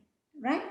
එතකොට තව විදිහකට කියනවා මෙන්න මේ ෆේස් එක මෙතනයි මෙන්න මේ ෆේස් එකයි අතර මෙන්න මේ දුර තමයි ඔය කියන wave length එක කියලා කියන්නේ. ඒක measure කරන්නේ මීටර වලින්. ඊළඟට phase එක කියලා කියන්නේ phase is a positions of a point in a time instant. එක මොහොතක මේක තියෙන කෝණය මේ කොහොමද පිහිටන්නේ කියන එක. right? ඒක කෝණය බලන්න පුළුවන්. right? කිසියම් කාලයක් තුළ තරංගයේ පිහිටීම නැත්නම් කෝණය කියන එක ගන්න පුළුවන්. එතකොට ඔයාගෙන් අහනවා which of the following are property of a signal කියලා අහනවා. එතකොට ඔයාලට මේ properties මේ ටික තමයි ඔයා දැනගන්න ඕනේ. තේරුණාද? right. ඊළඟට පුතාලගෙන් transmission media මවා ගන්න මතක් කරගන්න අපි guided media තුනක් ඉගෙන ගන්නවා twisted pair coaxial cable වේගවත්ම fiber optics ආලෝකයේ වේගෙන් යන fiber optics මේ දෙන්නම copper based cables මේ twisted pair ගොඩක් දුර transmit කරන්න බෑ ඒකෙනුත් UTP unshielded twisted pair ගොඩක් දුර යන්නෙම නෑ. ඒ කියන්නේ අපේ මේ පන්ති කාමරේ network කරනකොට අපි පාවිච්චි කරනවා. STP UTP ට වඩා long distance use කරනවා. මොකද shield වෙලා තියෙන හින්දා. ඔතලා තියෙන හින්දා. වටේට ඔතලා තියෙන හින්දා. ඒ වගේම unguided වල radio අපි Wi-Fi Bluetooth වල use කරනවා. microwave අපි ගොඩාක් දුර කඳු මුදුන් වල අපිට පුළුවන් මෙහෙම microwaves stations දෙකක් තියාගන්න මෙතනින් පේන්න ඕනේ line of sight එක තිබුණොත් අපිට transmit කරන්න පුළුවන්. ඒ කියන්නේ straight line වලින් තමයි යන්නේ. ඒ වගේම infrared අපිට පාවිච්චි කරන්න පුළුවන් remote controllers වල ඔයගොල්ලෝ දැකලත් ඇති remote controller වල රතු පාට එළිය බලන්න පුළුවන් කැමරා එක හරහා. ඒ වගේම wireless mouse wireless keyboard වල infrared පාවිච්චි කරන්න පුළුවන්. එතකොට මේකේ මෙන්න මේ ජිත්මා දීලා තියෙන මයින්ඩ් මැප් එකේ ඉංග්‍රීසි එකත් මම දීලා තියෙනවා. එතකොට මෙන්න මේ විදිහට හොඳට බලාගත්තොත් ඔයාට මේ වෙලාවේ ගොඩක් වටිනවා මේ වගේ සමර එකක් දිහා බලාගත්තත් ඇති. right? හරි. එතකොට which of the following is only guided කිව්වහම අපේ දන්න coaxial fiber twisted pair කියන මේ පිළිතුර ගන්න පුළුවන්. ඊළඟට පුතාලගේ ටොපොලොජි සම්බන්ධයෙන් දැනගන්න පුළුවන් අහන්න පුළුවන් ප්‍රශ්න තමයි අහලා තිබුණු ප්‍රශ්න තමයි central device එකකට connect කරලා තියෙනවා නම් computers මොකක්ද ඒක star topology. හැබැයි backbone cable එකකට කම්පියුටර්ස් කනෙක්ට් කරනවා නම් අපි ඒකට බස් ටොපොලොජි කියලා කියනවා. මේකේ තියෙන වටිනාකම තමයි ෂෝට් කේබල්ස් පාවිච්චි කරන්න පුළුවන්. ඒ වගේම මේ බස් එකක මේ බෑක්බෝන් කේබල් එක ඩැමේජ් වුණොත් ඇරෙන්න කිසි ප්‍රශ්නයක් නැහැ. මුකුත් වෙන්නේ නැහැ කම්පියුටරයක් ඩිසේබල් වුණා කියලා.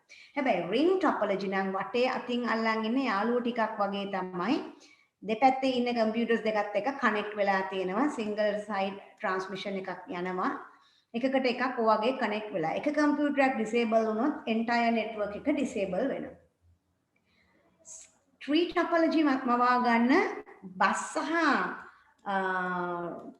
ස්ටාර් අතර එකතුවක් ට්‍රී ටොපොලොජි කියන්නේ.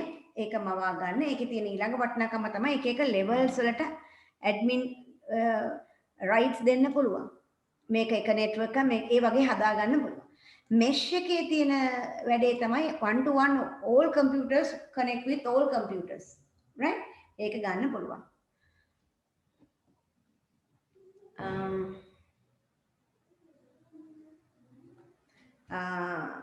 බස් ටොපොලොජි එක යූස් කරන්නේ ඇයි කියලා අහලා තිනවා. බස් ටොපොලොජි එක යූස් කරනකොට අපි ඇත්තටම බස් බෑක්බෝන් කේබල් වලදී යූස් කරනවා. ඒ කියන්නේ මුළු බිල්ඩින් එකේම තියෙන සියලුම කම්පියුටර්ස් කනෙක්ට් කරන්න වගේ අවස්ථාවලදී යූස් කරනවා මේ බස් ටොපොලොජි එක. right? ඊළඟට encryption ගැන ප්‍රශ්න කීප පාරක් අහලා තිබුණා. public key encryption, private key encryption, public key and කියන්නේ asymmetric encryption and symmetric encryption ඒවා ගැන කතා කරනවා. මේ අපිට වැදගත් වෙන්නේ මේ රූපසටහන් ටික විතරක් බලන් ගන්න අදහස ගන්න. අපිට encryption වල symmetric encryption කියන්නේ same key පාවිච්චි කරන encryption. එතනදී encrypt කරන්නයි decrypt කරන්නයි එකම key එකක් පාවිච්චි කරන්නේ. මේ encryption කියලා කියන්නේ තියෙන document මොකක් හරි තියෙන plain text එක, ඒ කියන්නේ message එකක් නම් password එකක් නම් ඒක කියවන්න බැරි 아무තු format එකකට scramble කරලා මාරු කරලා unreadable format එකකට convert කරනවා. ඔන්න ඕක නැවත ලියා ගැනීම නැත්නම් decrypt කරනවා කියලා කියන්නේ ඒක නැවත යථා තත්ත්වයට පත් කර ගැනීම. එහෙනම් යතුරු දෙකක් පාවිච්චි කරනවා. same නම් symmetric කියලා කියනවා. මේකේ security එක අඩුයි, හැබැයි පහසු ක්‍රමයක්. public key නැතහොත් asymmetric encryption කියලා කියන්නේ මම පාවිච්චි කරනවා දැන් මෙතන ඉන්නවා recipient කියලා මේ පැත්තේ ඉන්නවා ලබන්නෙක්, මේ පැත්තේ ඉන්නවා sender කෙනෙක් යවන කෙනා. ඔතන තියෙන විශේෂත්වය තමයි recipient ගේ, ඒ කියන්නේ ලබන කෙනාගේ public key එක පාවිච්චි කරලා encrypt කරනවා. මොකද මම දන්නේ එච්චරනේ මෙයාගේ. මම දන්නේ නැනේ මෙයාගේ private ඒවා. ඊට පස්සේ මේ message එක ඕනේ තැනකට යනවා. එක එක්කෙනා ගන්නවා. මේ මල් කමල් සමන් ඔක්කොම ගන්නවා. මේක hacker කෙනෙකුත් ගන්නවා. හැබැයි මේක ලියා ගන්න පුළුවන් එකම කෙනා කවුද? recipient විතරයි. මොකද එයා ලියා ගන්නේ කොහොමද? recipient's private key එකකින්.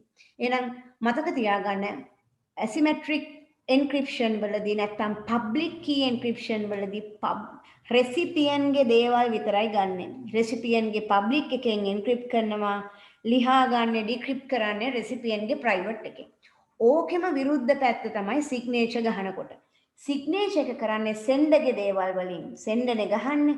sender ගේ private එකෙන් sign කරාම verify කරගන්නේ public sender ගේම private public එකෙන්. ඒ කියන්නේ මම මොනවා හරි ලියුමකට අස්සම් කරනවා නම් මම දැනුවත්නේ අස්සම් කරන එක මමනේ ගහන්නේ. එහෙනම් මම තමයි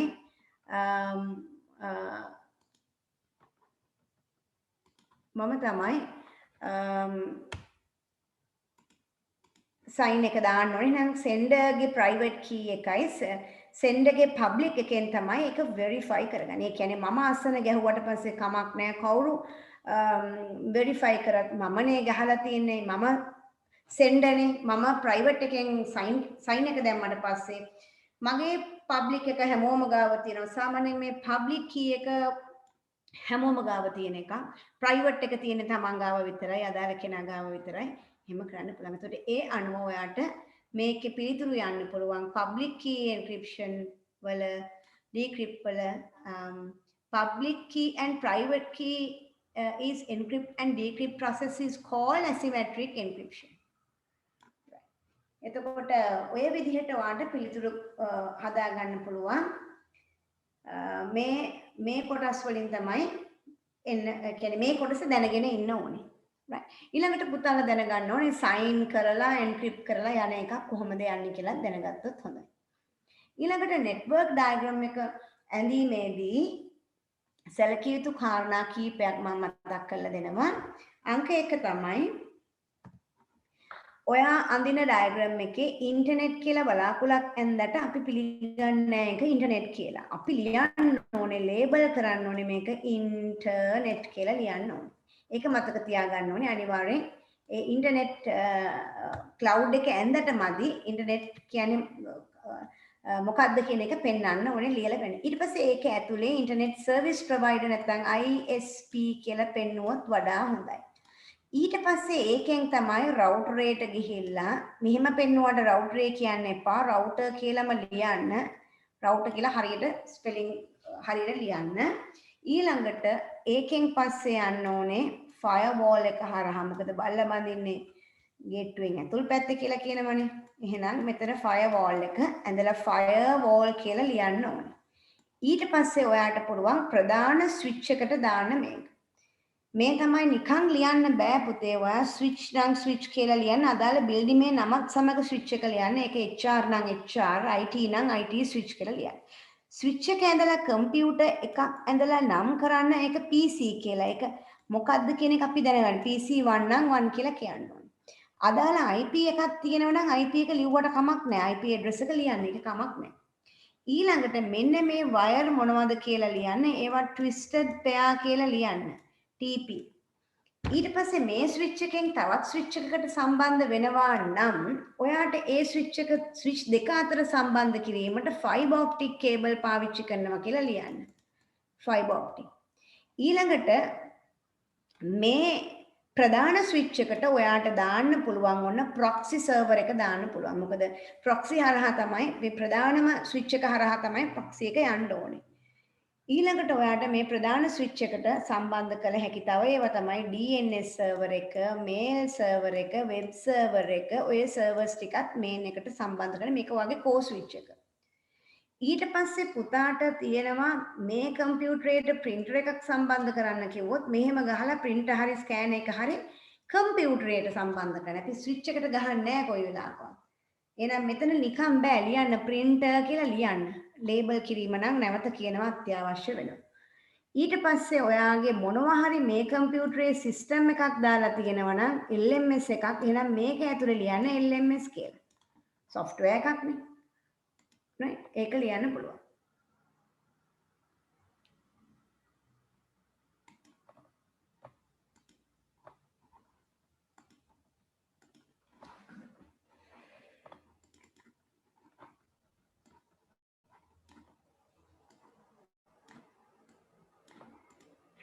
ඊළඟට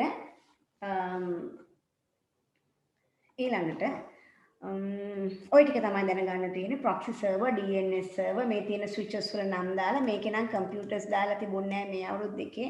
නමුත් ඔයාලගේ computers දාන computers ඔය විදිහට connect කරලා පෙන්වන්න ඕනේ අනිවාර්යයෙන්ම.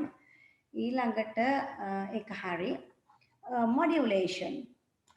modulation වල මම පුංචි summary එකක් ගැහුවා මොකද්ද මේ modulation කියන්නේ කියලා.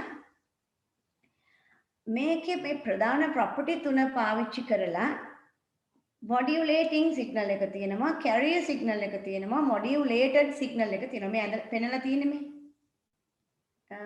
මෙන්න මේකේ. මේ තියෙන්නේ carrier signal එක, මේ තියෙන්නේ modulated signal එක, මේ තියෙන්නේ modulating signal එක. ඔයාලට මම summary එකක් ගැහුවා. මේකේ තියෙනවා පුතේ analog modulation වෙනම තියෙනවා, analog වලට digital වලට වෙනම තියෙනවා. ඕකට මම summary එකක් ගහුවා මෙන්න මේක. modulation තුන analog නම් මෙන්න මෙහිමයි වෙන්නේ. amplitude of the carrier signal vary according to the amplitude of modulating signal. ඔය වාක්‍ය AM වලදී amplitude modulation වලදී මොනවාද වෙනස් වෙන්නේ? amplitude වෙනස් වෙලා අනික් දිකම වෙනස් නොවේ. not change. frequency modulation එකේ මොකද වෙන්නේ? frequency වෙනස් වෙනවා. Frequency of carrier signal change according to the frequency of modulation signal. So other two is not going to change. Phase modulation වල මොකද වෙන්නේ? phase එක වෙනස් වෙලා අනික් දෙන්න වෙනස් නොවෙනවා. එතකොට ඔයාට ඒක දැනගන්න මම මේ summary එක ගෙවුවා. ඒ වගේම amplitude shift keying එකේදී ඒ වගේම frequency shift keying ඒ වගේම phase shift keying ඒ තුන් දෙනාගෙම ඔයගලන්ට පුළුවන් digital modulation එක බලා ගන්න. right? ඊළඟට මතක් කරගන්න මේ කොටසත් synchronization transmission asynchronization transmission. synchronize වෙනවා කියන්නේ එක දිගටම transmit වෙනවා. ඒ transmit වෙනකොට හරියට වීඩියෝ වල වගේ synchronize transmit වෙනකොට ඊළඟ bit pattern එක හොයාගන්නේ synchronize bit pattern එකකින්. එක දිගටම transmit කරනවා non stop. fast එක නිසා. හැබැයි asynchronous එකේදී මොකද වෙන්නේ? හැම විටම idle එකක් යනවා. character bit එක යවනවා idle එකක්. ඊළඟ character bit එක යවනවා idle එකක්. ඊළඟ character bit එක. ඔය වගේ යනවා. මේ දෙන්නගේ වෙනස්කම්. එහෙනම් asynchronous slow synchronize fast. ඒවා use වෙන්නේ video conference. දැන් මෙතනදී හැම මං මේ උගන්නනකොට මේක කැඩි ගියා නම් එහෙම ඔයගලන්ට ඒක බයා කරන්න අමාරුයි. ඔයගලන්ට තේරෙන්නේ නැති වෙයි. හැබැයි මේල් එකක් වගේ අපිට synchronize යවන්න පුළුවන්. right? expensive මේ synchronized transmission expensive. මෙයා economical ලාභයි. ඊළඟට පුතාලා hub switch ගැන වෙනස හඳුනගෙන යන්න hub එකක් පැකට් එකක් යවපු ගමන් හැමෝටම යවනවා. මේ යවලා තියෙන්නේ switch එකක් එහෙම නෙමෙයි ගියොත් හරිය කෙනාට විතරක් යවනවා. right? ඒ දෙන්නගේ වෙනස හඳුන ගන්න, ඔපරේට් වෙන layers හඳුන ගන්න. මේ දෙන්න මේ slide එකත් එක්ක පොඩ්ඩක් බලා ගන්න. මෙයා intelligent නෑ physical layer එකේ ඔපරේට් වෙන්නේ. මෙයා නම් data link layer එකේ විතරක් නෙමෙයි switches තියෙනවා third layer එකේ ඔපරේට් වෙන ඒවා. ඒ කියන්නේ router වගේම වැඩ දාන ඒවා තියෙනවා. right? ඒකත් දැනගන්න ඕනේ. right. එතකොට මෙයාගේ මේ repeating job එකක් තියෙන්නේ. මේ එන පැකට් එක ටිකක් මේ වේව් එක ටිකක් ස්ට්‍රෝං කරලා රීජෙනරේට් කරලා යවන එකයි කරන්නේ. මෙයා එහෙම කරන්නේ නැහැ. මෙයා රිපීට් නෙමෙයි හරියටම හරි එක පැකට් එක රෙලෙවන්ට් පෝට් එකට යවනවා. එයා ඒකයි කරන්නේ. right? මේ අර අපේ ඩයග්‍රෑම් එක වань නිකන් පෙන්නුවේ ඔයගලන්ට.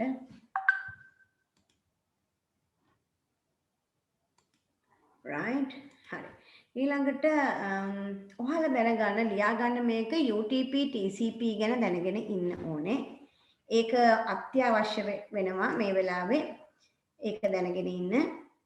ඊළඟට මම මේ අර කලින් ප්‍රශ්නෙත් එක්ක යන එක මේ VLAN ගැන කතන්දරයක් ආපු නිසා මම මේ කියන්නේ virtual LAN කියන්නේ logical group of devices same broadcast domain. VLAN virtual LAN. මේ VLAN වචනේ ආපු හින්දා මම මේ කිව්වේ. ඉතින් මේ VLAN එකක virtual LAN එකක security settings හදන්න පුළුවන්. මේ switch ports manage කරලා හදන්න පුළුවන්. මෙන්න දාලා තියෙනවා මම හොඳ reading material එකක් ඔයගලන්ට නිකන් මේක බලා ගන්න විතරක් තිබ්බනම් ඇති. See you have here මේ තියෙන්නේ within VLAN reduce the security risk. Number of hosts receive copy from the frame. Then again VLAN you keep hosts that hold sensitive data to separate VLAN to improve the security. Virtual LAN virtually කියන්නේ logically හදනවා වෙන වෙනම LANs ටිකක්. එකම company එකේ වෙන වෙනම හදනවා. ඒක තමයි VLAN එකක් කියලා කියන්නේ. right? ඒක නිකන් මේ වචනේ ආපු නිසා ඔයගලන්ට මතක් කරලා දෙන්න. right. එතකොට ඒක මතක තියාගන්න ඕනේ පිළිතුර වෙන්නේ ABC 3 හරි. Transmission speed higher than switch කියන එක සම්පූර්ණයෙන්ම වැරදි.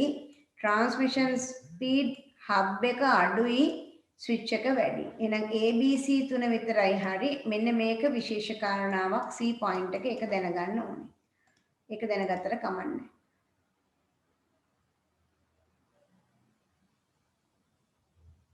ඔයගලන්ට ඇහෙන්නේ නැද්ද දැන්? ඇහෙන්නේ නැද්ද?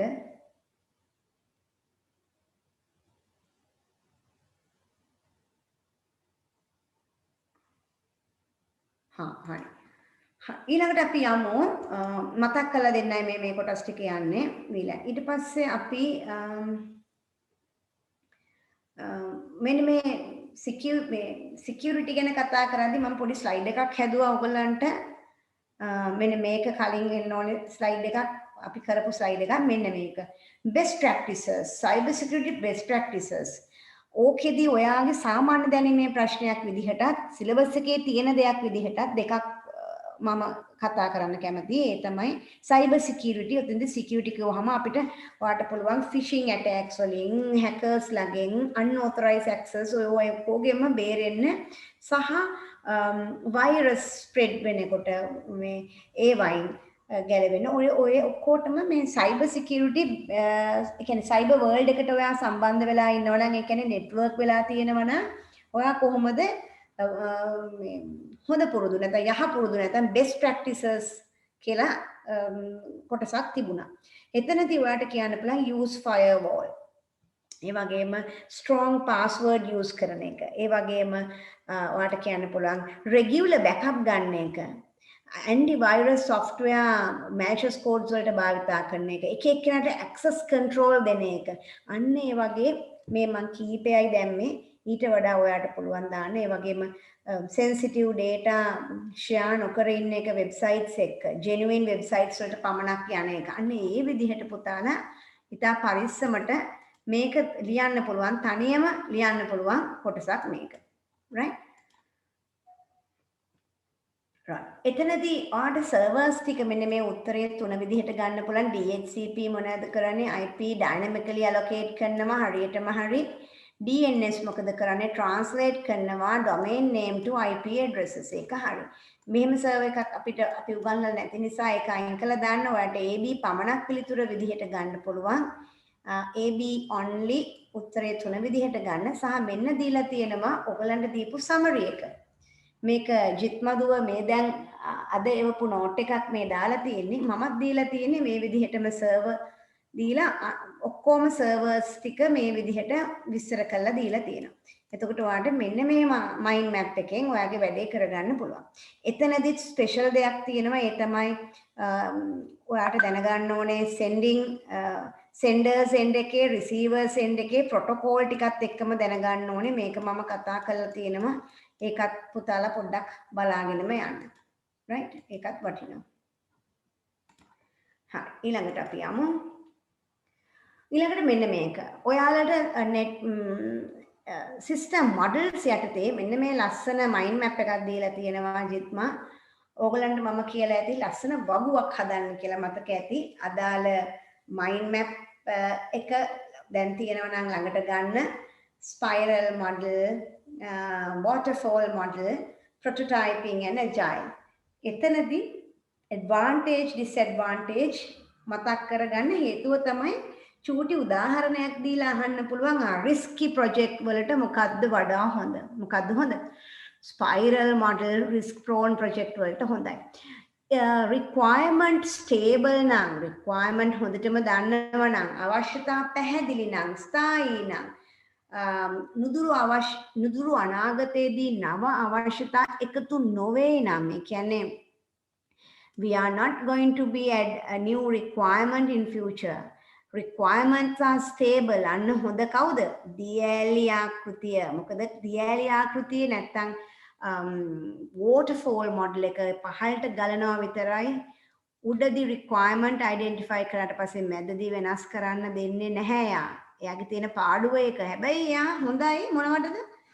requirement ගොඩක් ඒ කියන්නේ උදාහරණයක් පුස්තකාල පද්ධතිය හැමෝම ලෝකෙම කට්ටිය දන්නවා පුස්තකාල වල කොහොමද functional requirements ටික කියලා. උදාහරණයක් පොත් බැහැර ගැනීම සහ පොත් return කිරීම.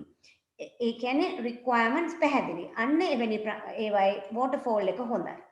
හේතුව මැදදී වෙනස් කරන්න අවශ්‍යතාවයක් නැහැනේ. මැදදී වෙනස් කරන්න බැරි දෙයක් තමයි මේ waterfall model කියලා කියන්නේ. ඒක පාඩුවක් waterfall model එකේ තියෙන. හැබැයි අපේ ස්පයිරල් මොඩල් එකේ නිතර කස්ටමර් ඉන්වෝල්ව්මන්ට් එක තියෙනවා. මෙයාගේ කස්ටමර් ඉන්වෝල්ව්මන්ට් එක මැද හරිය ඇත්තෙම නැහැ. මේ හරිය නැහැ. ඒ වගේම මේ රැපිඩ් ඇප්ලිකේෂන් ඩෙවලොප්මන්ට් එකේ හැම විටම යූසර් ඉන්වෝල්ව්මන්ට් එක තියෙනවා. යූසර් ගන්නවා. right? ඇජයිල් මොඩල් එකේදී පොඩි කොටසක් හදලා ඒක ග්‍රෝ කරනවා. හැම විටම හැම සතියකම හැම එක ස්ක්‍රම් මීටින් එකකමදී නැත්නම් හැම ස්ප්‍රින්ට් එකකදීම මේ රවුමට කියන ස්ප්‍රින්ට් එකක් කියලා මොනවා හරි ඩිලිවර් කරනවා, මොනවා හරි ප්‍රොඩක්ට් එකක් එළියට දානවා. එතකොට ඒ වගේ අපි අඳුන ගන්න ඕනේ මේවයි වෙනස්කම් අඳුනා ගන්න ඕනේ. right? එතකොට එතනදී ඔයා ඒ ටික දැනගන්න. ඊළඟට අතිශය වැදගත් කාරණයක් මම අද කියන්නම්. ඔයා 2018 functional requirement ලයිස්තුවක් දීලා තියෙනවා හොයාගන්න. non functional requirement එකක් හොයන්නේ කොහොමද කියලා දීලා තියෙනවා. මේකම බලන්න. අපි ඉගෙන ගන්න ඕනේ functional requirement නම් testable test කරන්න පුළුවන් කියන එක. functional කියන්නේ මොකක්ද කියන එක දැනගෙන යන්න ඕනේ. specify what the system should do.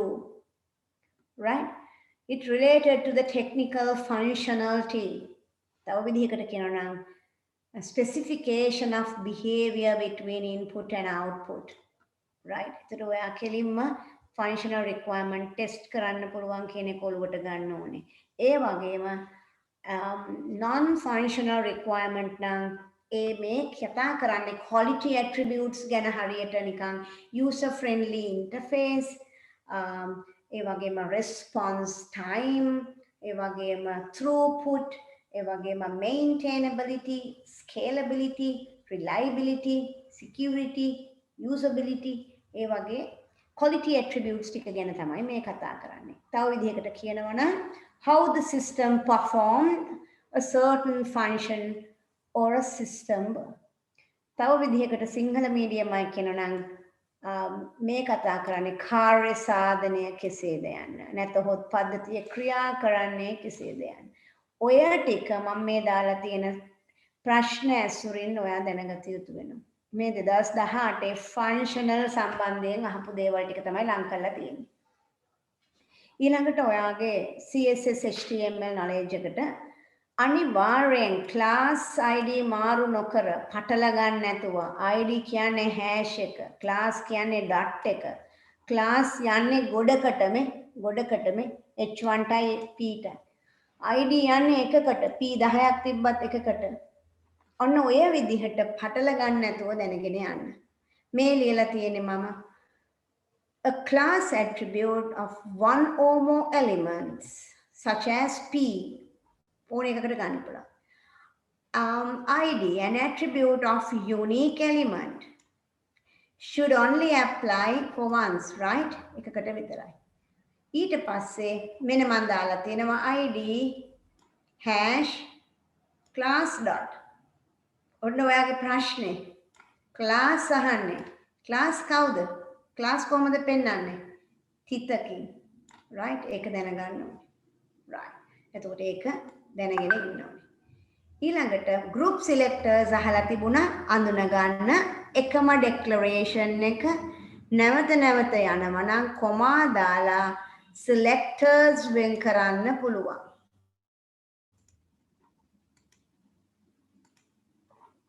right.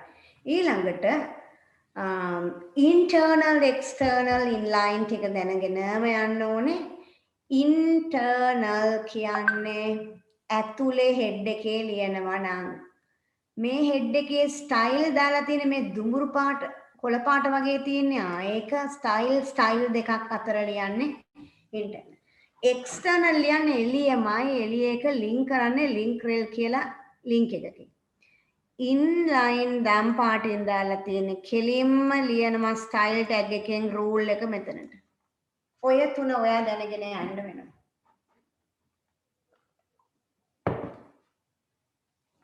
inline, internal, external මේක නම් ලියන්න ඕනේ එළිය external එක වෙනම ලියලා save කරන්න ඕනේ මෙන්න මේ නමින් style dot මෙහෙම නමින් save කරන්න ඕනේ. මේ පෙන්නලා තියෙන්නේ external. මේ තියෙන CSS ෆයිල් එක. මේ ෆයිල් එක නම මෙන්න මේක. මේ තියෙන ඉන්ටර්නල් ලියන හැටි අමතක කරන්න එපා. ඉන්ටර්නල් නම් ස්ටයිල් කියන ටැග්ස් දෙක අතර ලියන්න ඕනේ. ඉන්ලයින් නම් අර විදිහට ලියන්න. ඊළඟට get සහ post method එක සහ මේ get ලියන හැටි දැනගන්න ඕනේ. මේ method තමයි ඔය post එක. action තමයි PHP ෆයිල් එකේ නම. ඕක දැනගෙන ඉන්න ඕනේ. action. right? මේක තමයි post හරි get හරි වෙන්නේ. ඒතර ඒ දෙන්නත් දැනගෙන ඉන්න ඕනේ. ඊට පස්සේ PHP ෆයිල් එකකට අර field සම්බන්ධ කරන හැටි දැනගන්න ඕනේ. right? මෙන්න මෙහෙම.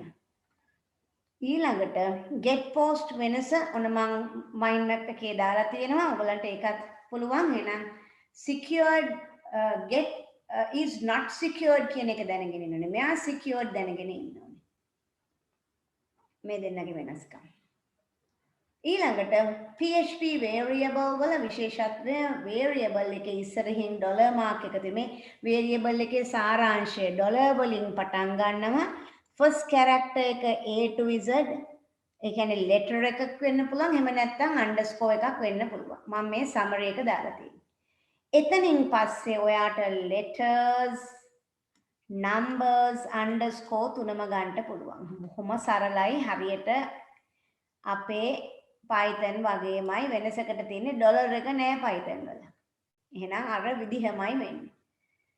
හැබැයි අර විදිහටම එයාගේ case sensitive age කියන්නේ two different variable. ඇත්තම කතාව මෙයයි Python එක වගේ වෙනසකට තියෙන්නේ ඩොලර් එක විතරයි. මේ සාරාංශය. ආරම්භක එක නම්බර් එකකින් ගන්න බෑ. ඒ letter එකයි underscore එකයි විතරයි. මේක වැඩිපුර එන්නේ මෙයා විතරයි. එහෙනම් මේ දීලා තියෙන්නේ Python වල. ඊට පස්සේ මම තීරණය කරා ඔයගලන්ට comments ටික සාරාංශගත කරලා දෙන්න මෙහෙම. PHP comments මෙන්න මේ ඔක්කොම වැඩ කරනවා. මේ තමයි single line comment එක. මෙන්න මේක අමතක කරන්න. මෙන්න මෙහෙම දාන්න පුළුවන්. / දෙකක් hash එකක් නැත්නම් multi line එක මෙහෙම දාන්න පුළුවන්. Python වල hash, HTML වල මේක, CSS වල මේක. මෙන්න මේ ටික කමෙන්ට් කියලා මතක තියාගන්න. සියලුම කමෙන්ට්ස් ළඟට ගන්න. ඈඩ් කරගන්න එපා. ලං කරගෙන මතක තියාගන්න. ඊළඟට ඔයා දන්න කියන HTML link එක මතක් කරගන්න, මවා ගන්න. අමතක කරගන්න එපා. ඒකේ ටාගට් එකක් දානකොට කොහොමද කියලා බලා ගන්න. ටාගට් එකේ blank දැම්මොත් තමයි open in a new window වෙන්නේ. self දැම්මොත් තමයි ඒකෙම ඇරෙන්නේ. ඒක ඇත්තටම default එක. image එක දාන හැටිත් මවා ගන්න, මතක් කරගන්න. img src ඒකේ attributes වලත් මේ alt එක වටිනවා. alt කියන්නේ මේ picture එක නැති වෙච්ච වෙලාවට ඔයාට පේන්නේ ඒක තමයි.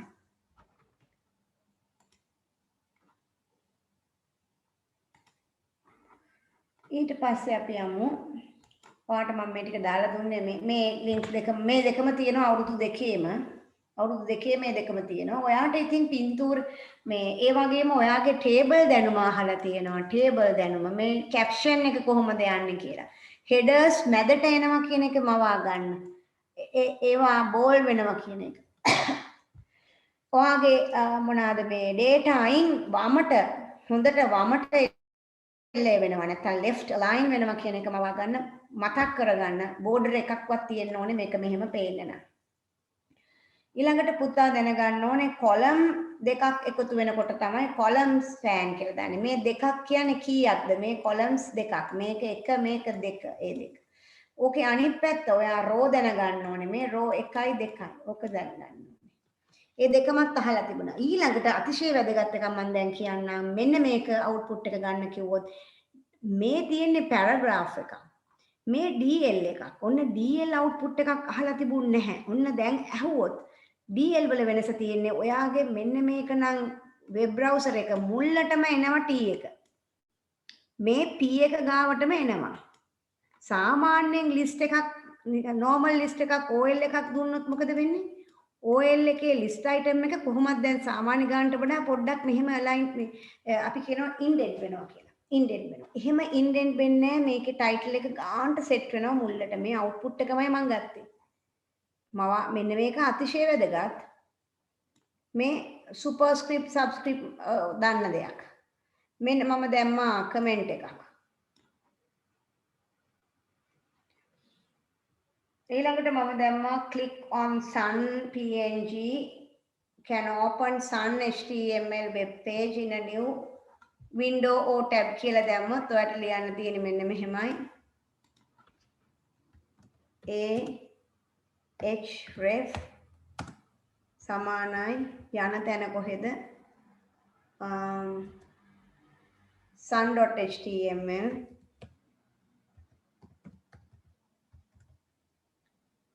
වෙන එකක නම් target යන්න ඕනේ. target සමානයි මේක ඇතුලේ ලියන්න ඕනේ _ blank ඒක ලියලා මොකද්ද ලියන්න ඕනේ picture එකක් දාන්න ඕනේ img src සමානයි sun.png ඕකයි කෝඩ් එක. මේ පෙන්නලා තියෙන්නේ මෙන්න මෙතන මම පෙන්නලා තියෙන්නේ පින්තූරේ දාන HTML කෝඩ් එක. මේ ටික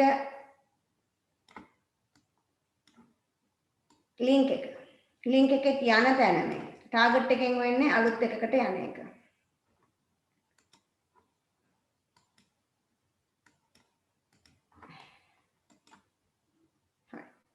මෙතන මම ඊයේ කරපු database ප්‍රශ්නේ ආයෙ මතක් කරලා දෙන්න හදනවා. මෙතන මම පෙන්නලා තියෙනවා primary key එකක්, employee id එක තියෙනවා, ඒක key එක.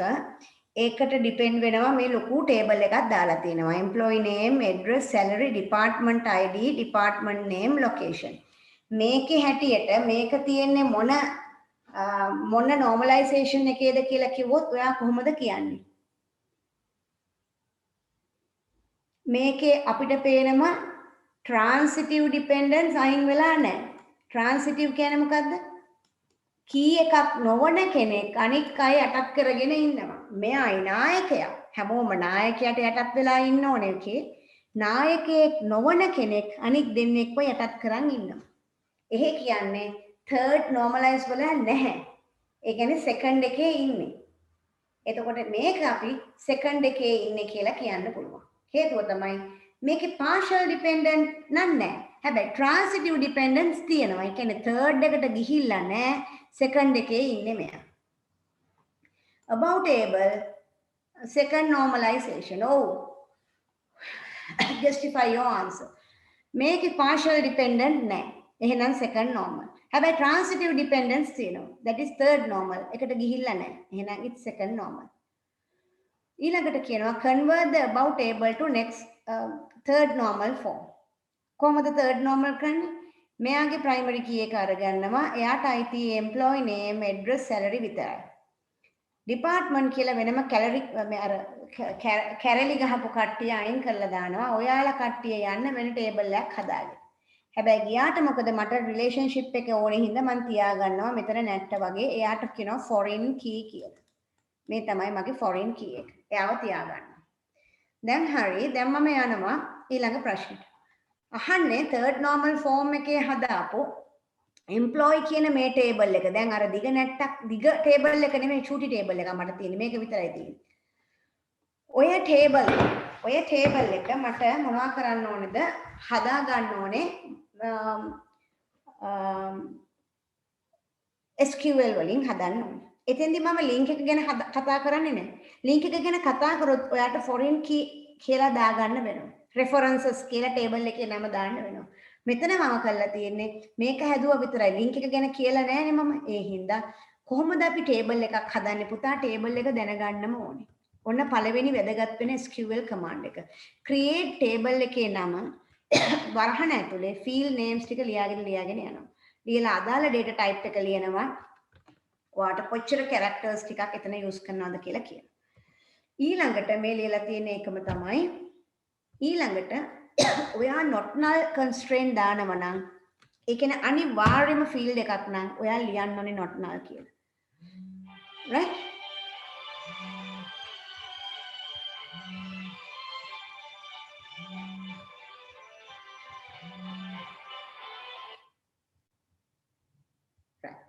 ඊළඟට not null constraint නම් ඔයා කියන්නේ not null කියලා. right? ඒක අනිවාර්යෙන් වැදගත්. දැන් මේකෙන් කියවෙන්නේ id එක අනිවාර්ය field එකක්, name එක අනිවාර්ය field එකක්, last name first name අනිවාර්යයි not null. හිස් කරන්න බෑ. හැබැයි age කමක් නෑ, නොදා හිටියත් කමක් නෑ. තිබුණාට කමක් නැති එක.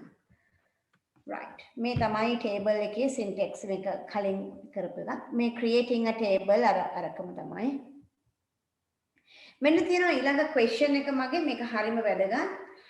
මං කියනවා N Ranasinghe who lives in Nugegoda worked in IT department with uniquely identified by 117 employee ID and his salary is 36.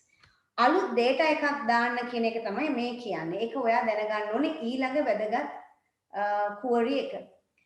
ඒකෙදි insert into කියලා දාලා ඔයා වරහන් ඇතුලේ උඩ ලියන්න ඕනේ අදාළ fields ටික. මේ රතු පාට ක්‍රමය අනිවාර්යෙන් use කරන්නේ මේ ක්‍රමයේ යටතේදී ඔයාට සමහර ඒවාට නොදා සමහර ඒවාට දාන්නත් පුළුවන්. fields උදාහරණයක් salary එක දන්නේ නැතුව තිබුණොත් මෙතන නොදා හිටියොත් මට මේ ක්‍රමයේ යටතේදී salary නොදා department ID කියලා දැම්මොත් මේ පිළිවෙලට මම දාගෙන යන්න තියෙන්නේ values කියලා. හැබැයි දෙවෙනි ක්‍රමය හරි සරලයි. insert into employee කියලා values කියලා අර කියපු value ටික දාගෙන යනවා. මොකද මගේ table එක දිහා බැලුවහම මේ table එකේ මුලින්ම තියෙන්නේ මොනවද කියලා බලන්න පුළුවන්. මේ තියෙන table එකේ මුලින්ම තියෙන employee ID එක, ඊට පස්සේ name එක, ඊට පස්සේ address එක, ඊළඟට salary එක. ඔන්න ඔය ටික අර පිළිවෙලට දාගෙන යන්නයි තියෙන්නේ. දානකොට numbers වලට නම් single quotes දාන්න නැතුව යන්න පුළුවන්. ඔක single හෝ double quotes දෙකම යන්න පුළුවන්. ඒ කියන්නේ integer ඒවට මුකුත් කරදර වෙන්න එපා ඔයා. මේ තියෙන මේ තුනම integers. හැබැයි ඔයා වාචා හරි දැම්මොත් ඔයාට single quotes දාන්න වෙනවා. ඔයා මේ කොටස හොඳට බලා ගන්න insert into command එක આવොත් ඔයා මේක පරිස්සමට ලියන්න දැනගන්න ඕනේ. ඊළඟට ඔයාට මේ පෙන්නලා තියෙන එකම තමයි adding data මේ පළවෙනි method එක. insert into මේ දෙවෙනි method එක. ඔයා කැමති ක්‍රමයකට යන්න පුළුවන්. හරි. ඊළඟ question එක කියනවා write an SQL statement to select employee name and salary who are earning more than 25,000. එහෙනම් ඔයා මේ විදිහට ලියන්න පුරුදු කරගන්න. select කවුද ඕනේ? employee name සහ salary. එහෙනම් මේ field එක ලියනවා ලස්සනට. from කවුද? employee table එකේ නම. where මෙන්න where clause එක මේ condition එක. salary වැඩිද මෙහෙම. මේකට මෙහෙම දාන්නේ නැහැ. මොකද මෙහෙම ඒවා දාන්නේ මොනවටද? වාචා හරි චාවලට හරි. මේවා integer මේවට දාන්නේ නැහැ එහෙම ඒවා. right? එහෙම දාන්නේ. හැබැයි මොරටුව කියලා හවොත් මොරටුවේ ඉන්න කට්ටිය විතරක් කියලා හවොත් select name and salary from table name එතනදී මෙහෙම දානම single quotes. ඊළඟ එක question එක. write an SQL command to change B Pereira's salary 35,000 එයාගේ අර 10,000 35,000 කරන්න. එහෙනම් update කවුද employee set salary කියලා දාන්න පුළුවන්. එතකොට ඔක්කොම 35,000 වෙනවා. හැබැයි අමතක කරන්න එපා where clause එක අනිවාර්යයෙන්ම දාන්න ඕනේ. where clause එක නැති වුණොත් ලකුණු ලැබෙන්නේ නැහැ. ඊළඟට delete මට ඕනේ එකලා මේකේ තියෙනවා RLVs is no more work with above organization.